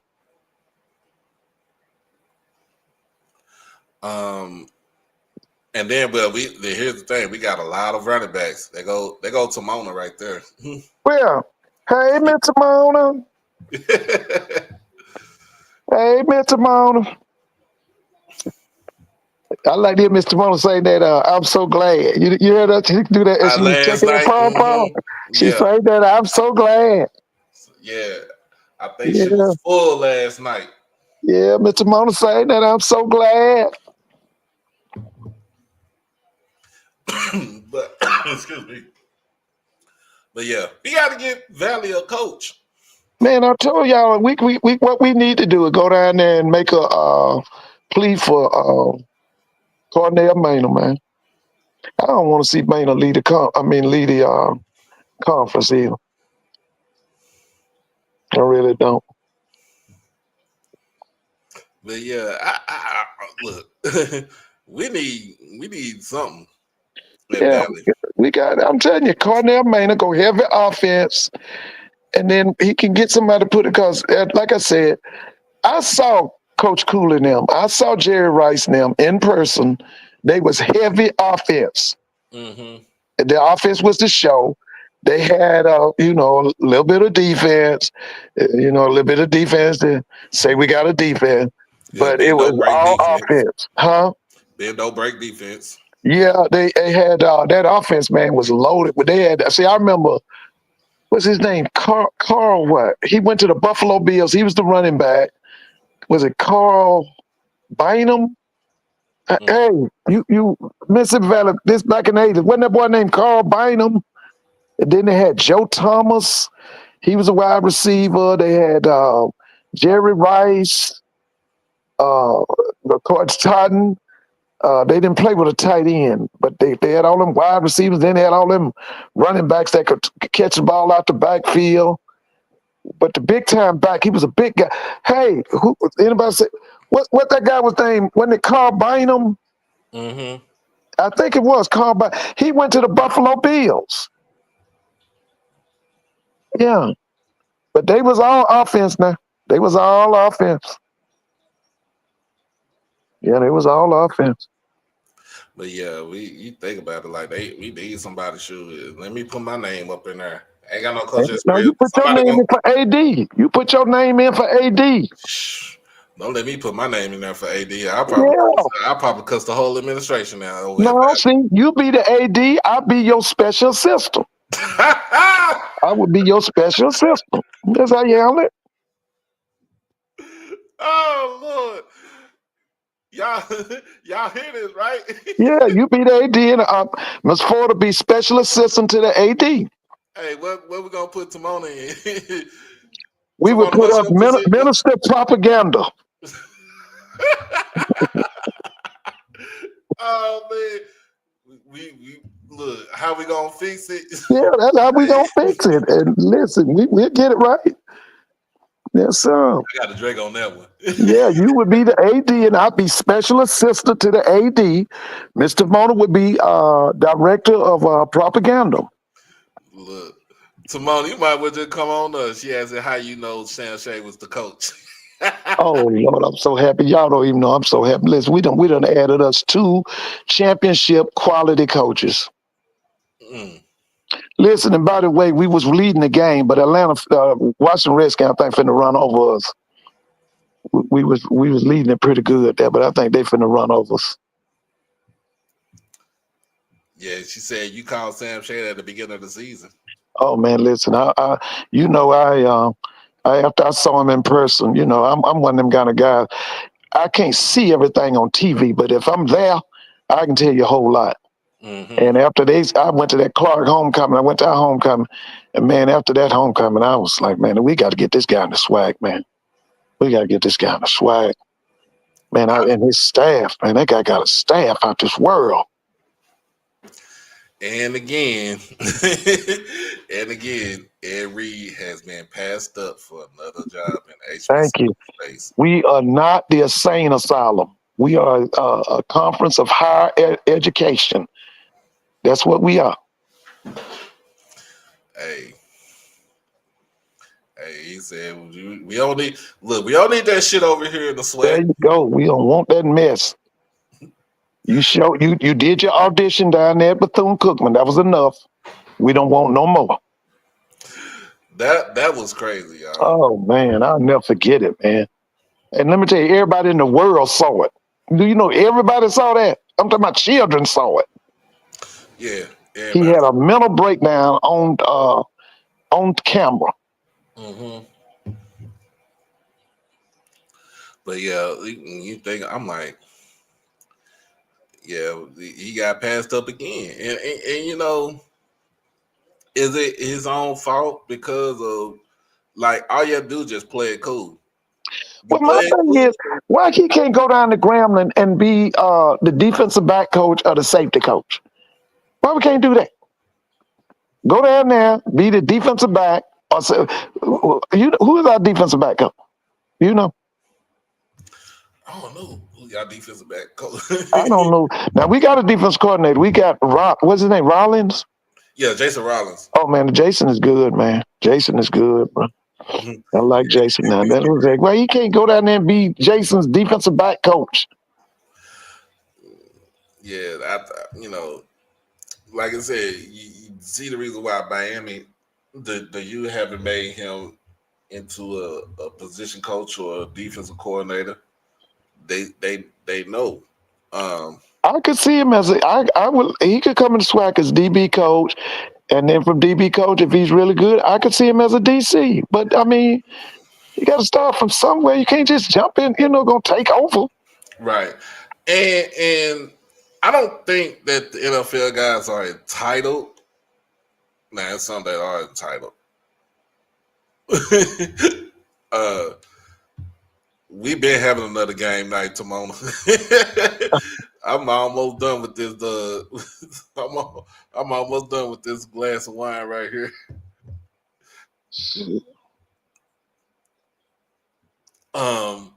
But at the same time, when you think about it, I don't think they're entitled.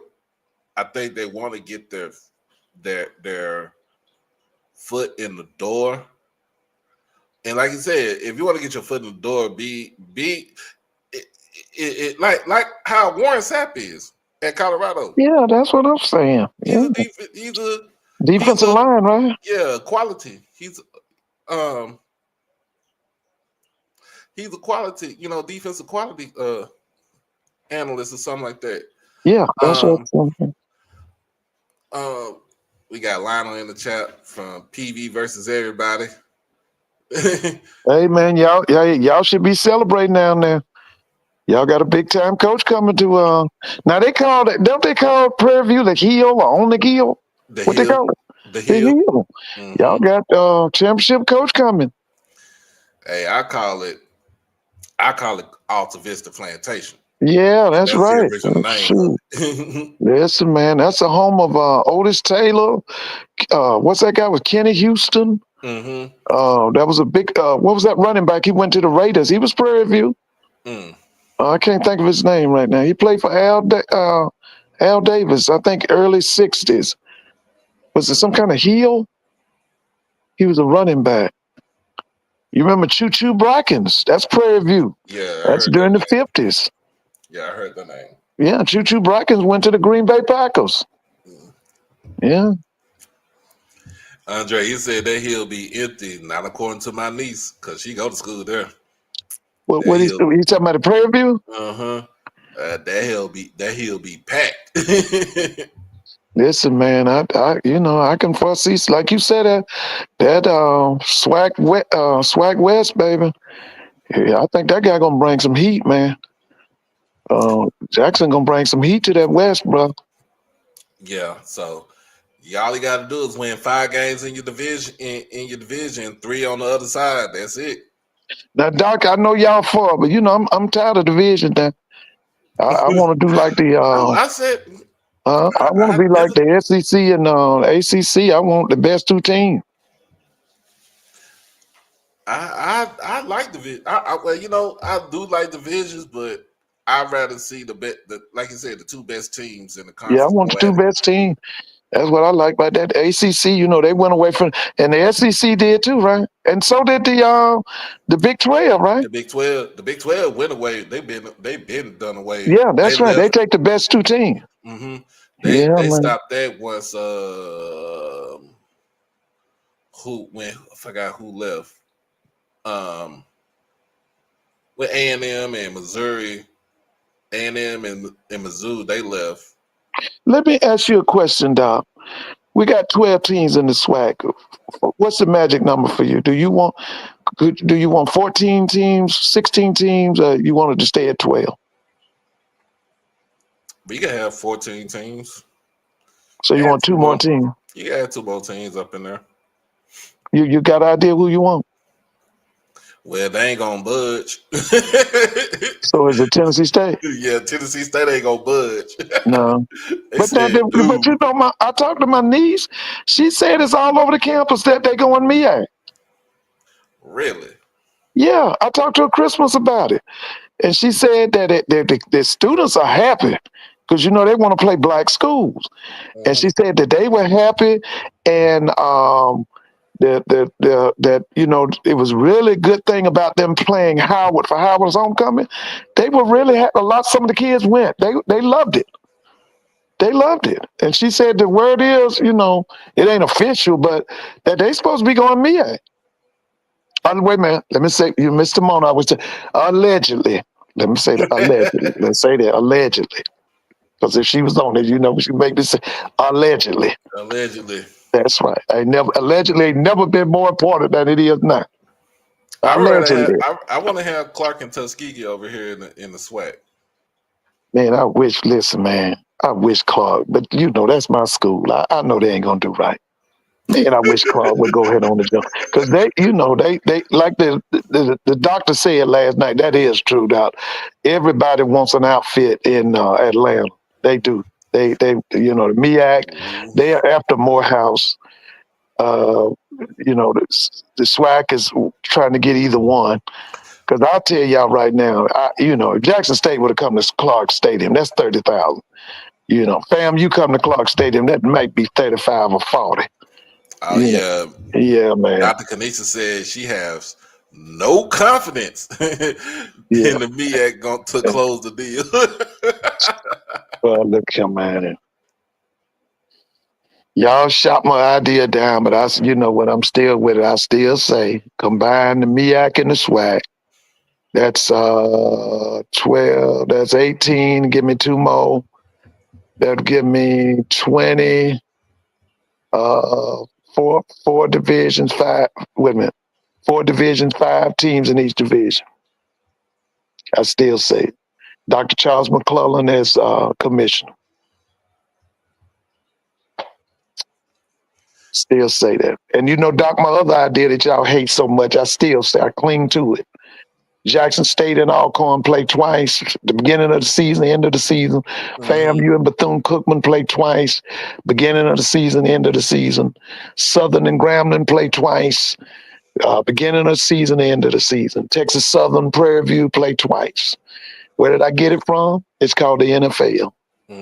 Yeah, I'm still for it. Talked about that early this year and last year. Yeah, I'm still for it, y'all. Y'all done tried to beat me down on it, but I can't give it up. Because I still say that's a lot of money. It's a lot of money. Arch rivals play twice a year. What you think, Miss Whitley? Would you like to play Alcorn twice? Play them the first of the year, then play them again at the end of the year. Yeah, what Miss Whitley say? She ain't said that yet. She ain't said that yet.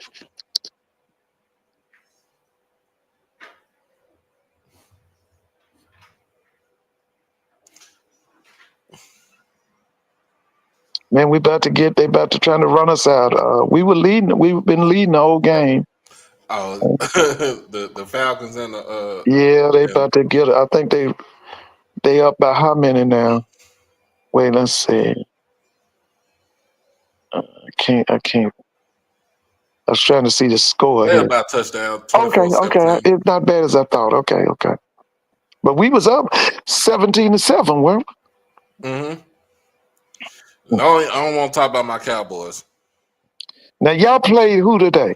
Man, we played Philadelphia and Saquon got 2,000 yards on us. Listen, man, that was belt to ass now. That was belt to ass today. You know what? I stopped watching it. Yeah, I watched it. I stopped watching it. That was belt to ass. Y'all know I'm the biggest Cowboys fan on this show right here. Yeah, man. Hey, y'all know I'm the biggest Cowboys fan. I couldn't sit there and keep watching it, man. I'm like, you know what? Fire everybody. Yeah, that was belt to ass today, bro. Fire everybody. Shoot, get him out. Man, that was kind of rough there. Now that was rough. What was the final score for Dallas and Philly? 41-7. Yeah, that's belt to ass. Get him out. Yeah. I could not continue to I watch need Miss Timon to say belt to ass. What's belt to ass right there, boy? Listen, when last time you talked to Kobe? About 2 weeks ago when I was on the show. Now look here. Now you know y'all embarrassed South Carolina State in that celebration ball, but now you know that he gonna get bigger and he gonna get faster. Oh yeah. You know that offensive line I thought was too small. Defensive line was too small. He's gonna get bigger. I know him. He gonna get bigger. Now you know next year they'll be 6'6" at them tackles. Them wide receivers are gonna be big boy because your DBs beat down on them wide receivers. Man, McDaniels they were so physical on them wide receivers, man. Oh, they were physical on them guys. He's gonna get bigger. He gonna get big. I would just love, and I'm wondering, what you think about him in that transfer portal? You think he go heavy in that transfer portal? Yeah, he gonna go. Now I won't say real heavy, but I know he'll go into that transfer portal. I think. Man, I would love to hear somebody. I want to hear what Kobe. What's the word? What did he learn from that belt to ass in that celebration ball? That's what I'd like to talk to Kobe about, because they were embarrassed, man. They were embarrassed. Because I sit in South Carolina's section. They thought that they were having a bad first half. And the faithful said, they going to go in and make, because me and my friend, we sit in South Carolina State section. And we was talking to them, and they were saying, they just having a bad first half. The adjustments will be made. But when they came back in that third quarter and that belt was getting worse on that ass, it turned into a funeral, bro. And dang, this shit ain't gonna stop. Now listen, I done watched the game 3 times, and I know I watched it 3 times. I watched the game 3 times, so I'm quite sure they watching it every day. I know he making it, but I would say that I know he's gonna get big because he was too small. He was too small. Offensive line, I thought the tackles were too small. Them were guards. He got to go 6'6". I was thinking that defensive line was too small, and it was not enough depth. It was not enough depth on that defensive line. So, and then I'm quite sure what you think? He signed at least 4 or 5 linebackers, right? He got to replace the ones that especially Boogie Smith. He's going to what was his number? 11. He was tough, but he was woe out, man. Because them guards was in his ass, boy. They was, man. I'm serious. He was tough. Now I liked him, but he man. Listen, man. Your linemen were coming up that field, getting on that second level, and it was a mess, man. And they was laying some licks, man. It was a physical beatdown, man. Now I just want to see how he's gonna respond. And by the way, they've already published their schedule. They not playing FAMU. I was shocked about that. No. They not playing FAMU. No, we should have our schedule out by. We should have our schedule out by next month. I know. Hampton published theirs too. Okay, come on, babe. Let's get into it. Let's see what we got. Yeah, Hampton got the first 5 games. I think is black colleges. Maybe one PWI.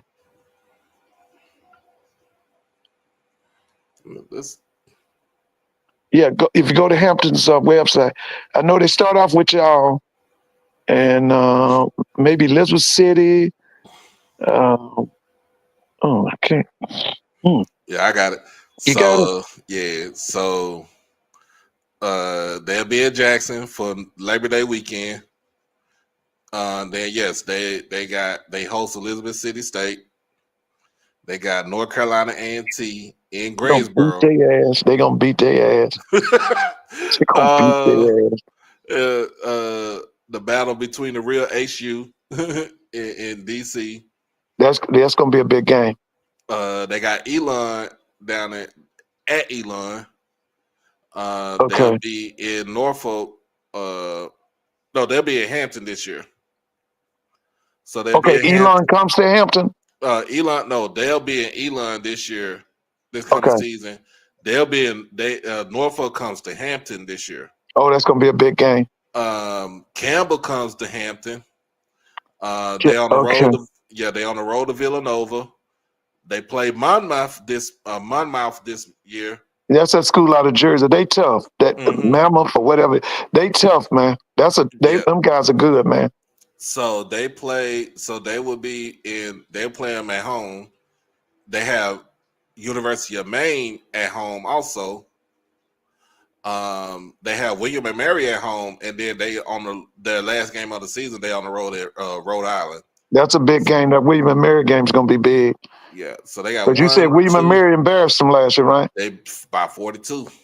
Yeah, that's gonna be a big game. That's gonna be a big. 1, 2, 3, 4, 5, 6 home games. Yeah, that's yeah. So they got 6. Yeah, they got 6 home games. That's.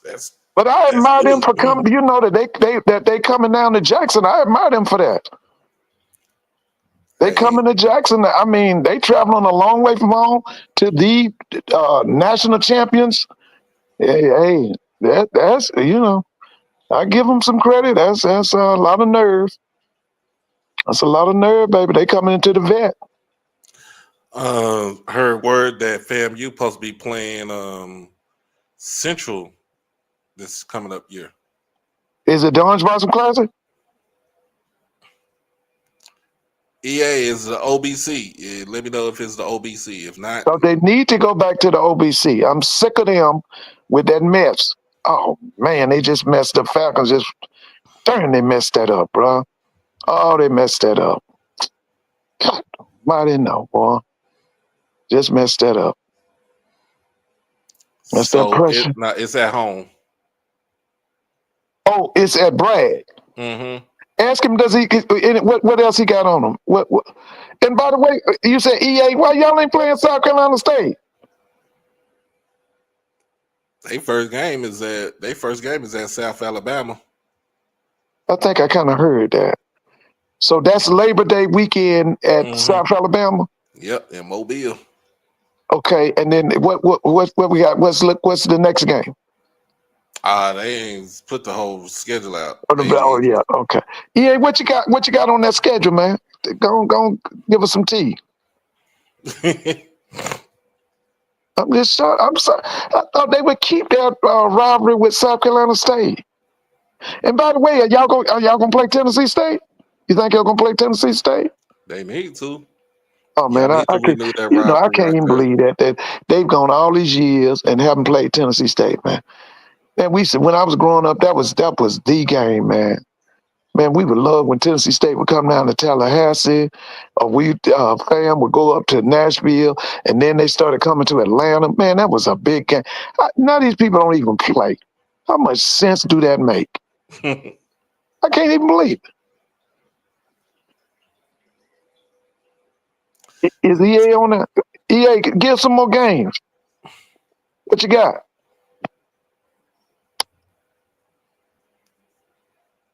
Oh, they ain't saying nothing yet. You ain't said nothing.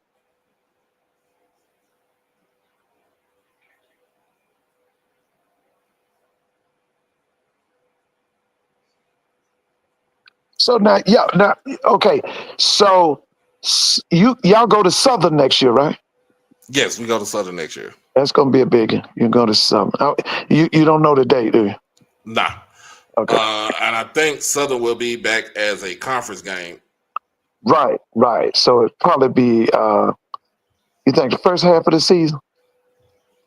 If so, if it's in the second half of the season, that would be even better. Oh yeah, man. Because y'all the two defending they the West champs and y'all the East champ. That would be something else.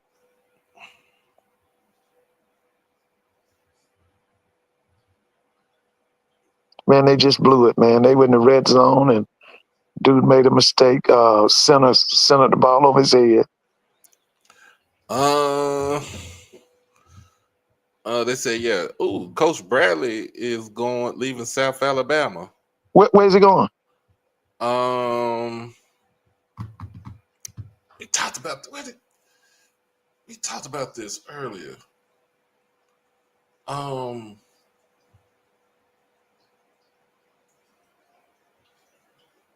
he going 'Cause somewhere. I saw somebody left their staff and went to WVU. Was going up there with Rich Rod. Rich Rod. Cause Rich Rod gonna bring WVU back, man. I always like Rich Rod. Oh yeah, he going to Kenneth. He's going on Jerry Mack's Oh staff. yeah. Jerry had him at Central. Yeah, that's right. But they was teammates too back in the day, Oh, they right? were at Jackson? I think so. Or Arkansas State? Arkansas State. Okay, at Arkansas State. Okay, yeah, okay. Yeah. So yeah. Well, the game's on the line. This is 4th and goal. Falcons on. I can't see what the yard line now. This is for the game.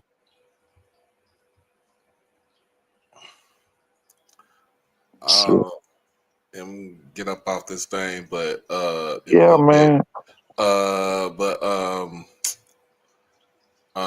First and foremost, man, it was good to hear to watch that with the AD on From the Hill podcast. Yeah. AD Bryant. Yeah, man. It was a good thing to watch that. He told y'all he was gonna make a hire. He was gonna and I think he made a big time hire. He hit it out the game. He hit a home run, man. He hit it out the park. Mm-hmm. He hit it out the park. Yeah, he said it tied the game. You know what? I got to see him do it because they might mess that up. But to see that right there, then to get into it to see all the the new coaches and even with like I said, even with Deshaun and Mike over in the MEAC, they have a passion and they are humble. Yeah, man. Yeah. Doc, I just want to see the names of the people that they surround themselves with. Because one thing that's got to improve, when you got rookie coaches like Deshaun and Mike Vick, your president and your athletic director, they've got to be sharp to overcome some of the inexperience of those first-year coaches. Okay? One of the things that helped Dion was the fact that he had Ashley Robinson. Yeah. Okay? And so that's one of the things they're going to need. They're going to need their athletic director and their presidents not to spectate, but to help lead them. Because they don't know the college game. The college game is different from the pro game. I mean, they played college, but now they are administrators. They're a part of the administration crew. So that's going to be key. Do they have good ADs? I don't know anything about. I know there's a lady AD at Norfolk. I don't know anything about it, and I don't know anything about the AD at Delaware State. But time is going to tell. But is he Dr. Bryan or Mr. Bryan? What is he? Is he Dr. Bryan? Dr. Bryan hit it out the. Listen, man. I am so proud and so happy for Alabama A&M. I really am. I'm proud of them and I'm happy for them. And this does so much for the conference. We just added 2 big-time head coaches. And they both from the D2 ranks. There you go. In fact, where's Jay White at? Because he told me. Hold on, he told me. Is that the one that said he didn't want Sam Shade? He didn't want Sam Shade. I kept telling him, and I should have bet him some money on it too. I kept telling him, Sam Shade is going to be your next head coach. I was hoping. That's what I was praying for. I was hoping. I said this. I said as soon as probably about 2 games left in the season, I said Sam Shade will be at Alabama A&M. Yeah, he was the one kept saying they didn't want no D2 coach and all that. They didn't want no D2 coach. Yeah, I remember him. Dude, come on now. Yeah, he said he wanted Ed Reed. Come on now. No, he ain't passed the test. Where's Jay White? Where's Mayon? Because Mayon's wanted Ed Reed to be up in the space too. Because they all hide. Y'all, show your face. Show your face. I've been on here for 2 hours. We've been talking straight up football and life and all this other stuff. If y'all two ain't showed up. And Doc, let me tell you, I forgot to mention it. There's a big time article on ESPN about the suffering now, because they really getting ready to kick the group of five to the curb. You know that, right? Mm-hmm. You got to read that article, and it's about how the networks wants Penn State to run over Boise State so they can make the argument that them group of five don't need to, they shouldn't even host no game no more, and that if they can eliminate them. So it's anybody get a chance, go to ESPN.com, and it's an article about the blues of the group of five. Because see, they getting ready to kick the group of five to the side. The group of five knows it too, and they're talking about having their own tournament. Mm-hmm. Because see, they don't like the fact that Penn State, which is a blue blood program, got to go to Boise. They don't like that. Oh, they're not going to Boise. Oh, they not? Oh, that's right. That's right. They played them in the bowl game. In a bowl game. You're right. I'm sorry. That's right. They had a bowl game. But anyway, they really don't, they don't want Boise to have, because Boise got a bye, right? Yeah, Boise had a bye because they don't like that. Mm-hmm. The powers to be don't like that. They do not like that. So that's why I keep telling y'all now what the group of five got to get ready to do. See, they got to come up with some kind of lie and chicanery and trickery to talk to Jackson State, FAM, Southern, them other major black schools, because see, they need their money now. Because see, they hemorrhaging money. They need money. Mm-hmm. And see, what people got to understand, Jackson State and Southern and all them FAMU, they got a Division I or FBS following. Them people want their money. Well, they want their money. Same thing about SMU being in the playoff, but hey, didn't they get $9 million for that? What did they get for that game? They got $4 million for that game. Okay, they got $4. I thought it was right back to Dallas. Yeah, I was thinking they got $9. Okay, so they got $4 million for that. I think they got $4 million, and then I think they get the NCAA fronts them some more money to bring. They brought them up to Penn State. So, okay. So yeah, if the money they got, you know what, it's going right back to Dallas. But you know what? That Penn State game proved one thing to them too. They got to upgrade too. They got to get bigger and faster. Yeah, main thing that they got to get bigger. I think that's the what Coach Lashley is going to do. Yeah, I think it will too. But yeah, but other than that, man, y'all heard word today that former President Jimmy Carter passed away at the century mark at 100 years old. Oh yeah. Some people said he did not want to. I know his son said he died in his sleep or something like that, and but there's some people that said that he didn't want to see this this administration that's coming up now. I don't think he wanted to see that. He's seen I think he's seen all that he could see. Yeah.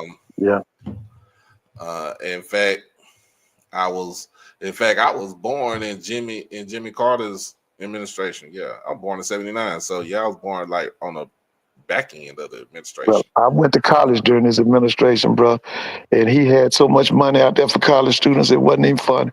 And when Reagan came in, he cut it all.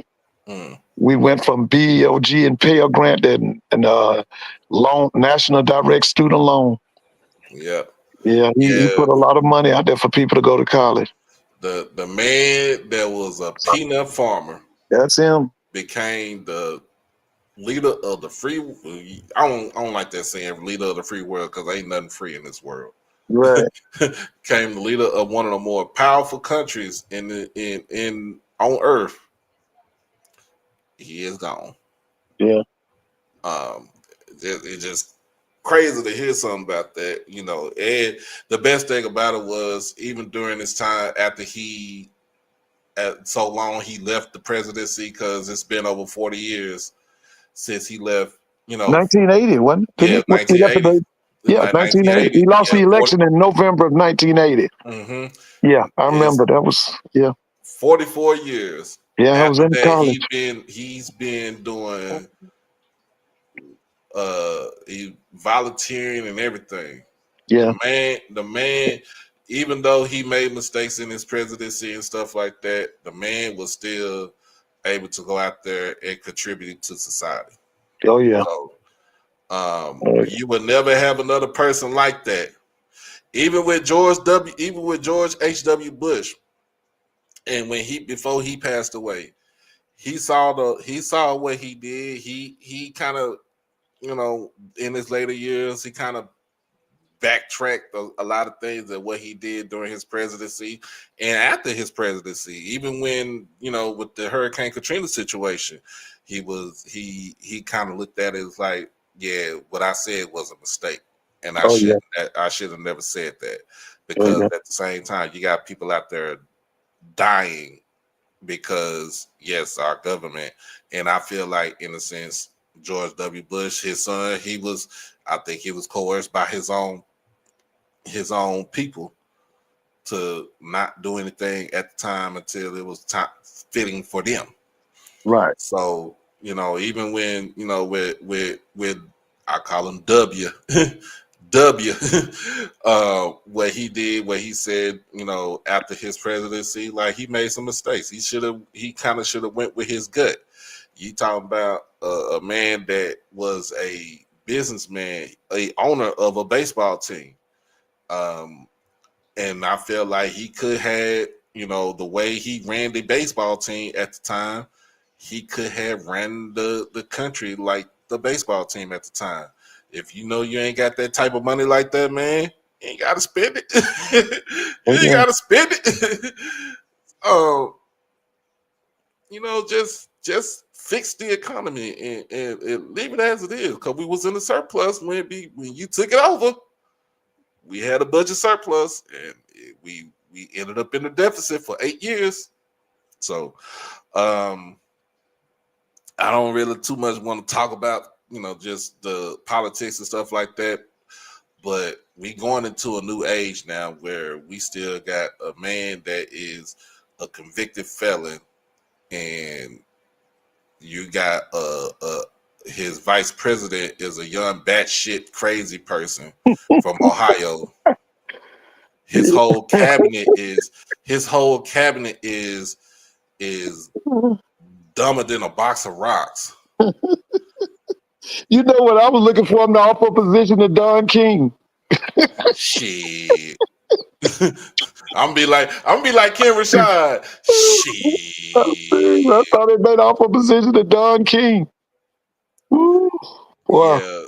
Reaganomics was trash, man. Oh man, trickle down economics. That was the most.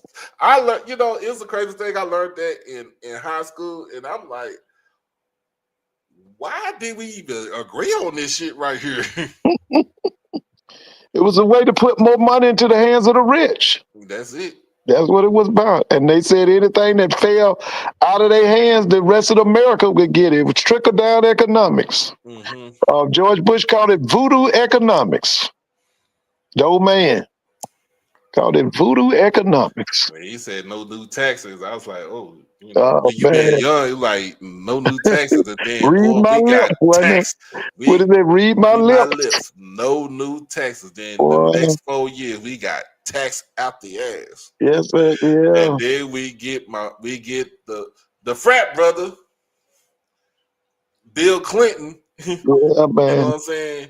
Big deal. He made some mistakes. He said that crime bill in '94 was the worst mistake that he ever made right there. That was the worst decision that he ever made right there, as far as when it comes to policies. But at the same time, he did not inhale, and he did not have sex with that woman. Yeah. Big Bill Clinton, baby. Oh man, it was so funny. So when I went to Stephen F. Austin, that's why I played fraternity at SFA. He came down there. Okay. He came down there for his book signing. So our chapter got to talked to him and everything, and hey, he was cool. Yeah, he supposedly met John F. Kennedy when he was 13 or 14, right? Yeah. They got a picture of him shaking John F. Kennedy's hand. He was Yeah. 13 or 14. Yeah, Sonny Boone, the crime bill wasn't his idea. I know it was Joe Biden's idea, but at the same time, he signed it. Yeah. Was he 2 strikes or 3 strikes? What was his thing? It was a 3-strike rule. 3-strike rule. Yeah. Yeah. He locked up a lot of black folks. He probably locked up more black people than any other president, wasn't he? Yep. Yeah, he locked up a lot of black folks, man. Yep.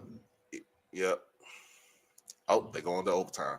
But let's go on and get up off this thing. We had over 400 folks on here, man. No, for real. Yeah, we had over 400 folks on here. It was a good thing. Let's bring this same crowd back on New Year's Eve, because I'm gonna be back on here New Year's Eve. I'm gonna have my cabbage on the stove. I'm gonna have my cornbread in the oven. I'm gonna have my chicken fried, and I'm gonna have my black eyed peas in the pot.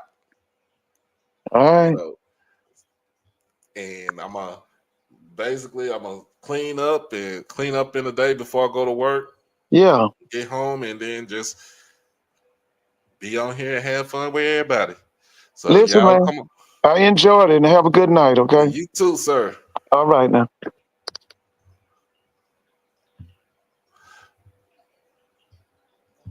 Oh yeah, we haven't watched service, son. It's just like church, but it ain't gonna be no. I don't know if tomorrow gonna be live New Year's. I said I'll be live New Year's though. This be my second time gonna be live on New Year's. That's how we're gonna keep it. It's a tradition, like no other. Also, rest in peace to Greg Gumbel, man. One of the black sportcasters, broadcasters that I looked up to. So in my childhood. So rest in peace to him. He passed away yesterday at 78. He had a great career, had a great life. So hey, remember to cherish it. So we had over 400 folks in here. And since y'all know we do broadcast between Twitter and YouTube, so all my folks on Twitter, make sure you hit that follow button and follow me on all other social media platforms, and even on Blue Sky. I'm on Blue Sky now. And we have, everybody else come on to the dark side of YouTube, hit that subscribe button, and hey, we got to get to it. Shout out to the Boom for being in LA, going to Inglewood over in South Central Inglewood, up to no good, to play for the people over there that had a high school over there, that had the high school kids play with them over there. So y'all make sure we get to watch on New Year's Day the Boom on Tournament of Roses parade. So y'all make sure y'all tune into that on Wednesday morning. But other than that, on Tuesday night, we will have the music. We will be talking about some sports, and we'll just be talking about all the good stuff that happened in this year of the year 2024, especially on this show and throughout, all the HBCU football and everything. Yes. Shout out to my nephew JTV Video. Make sure y'all subscribe to him. He did hit over 1,000 subscribers last week. They just performed at Bandfest. Check it out on Showtime Web. I will check it out. But other than that, hey, y'all be blessed. Y'all stay safe. Hug your loved ones. We'll be back on this thing for the new year. All right. Peace. Be easy.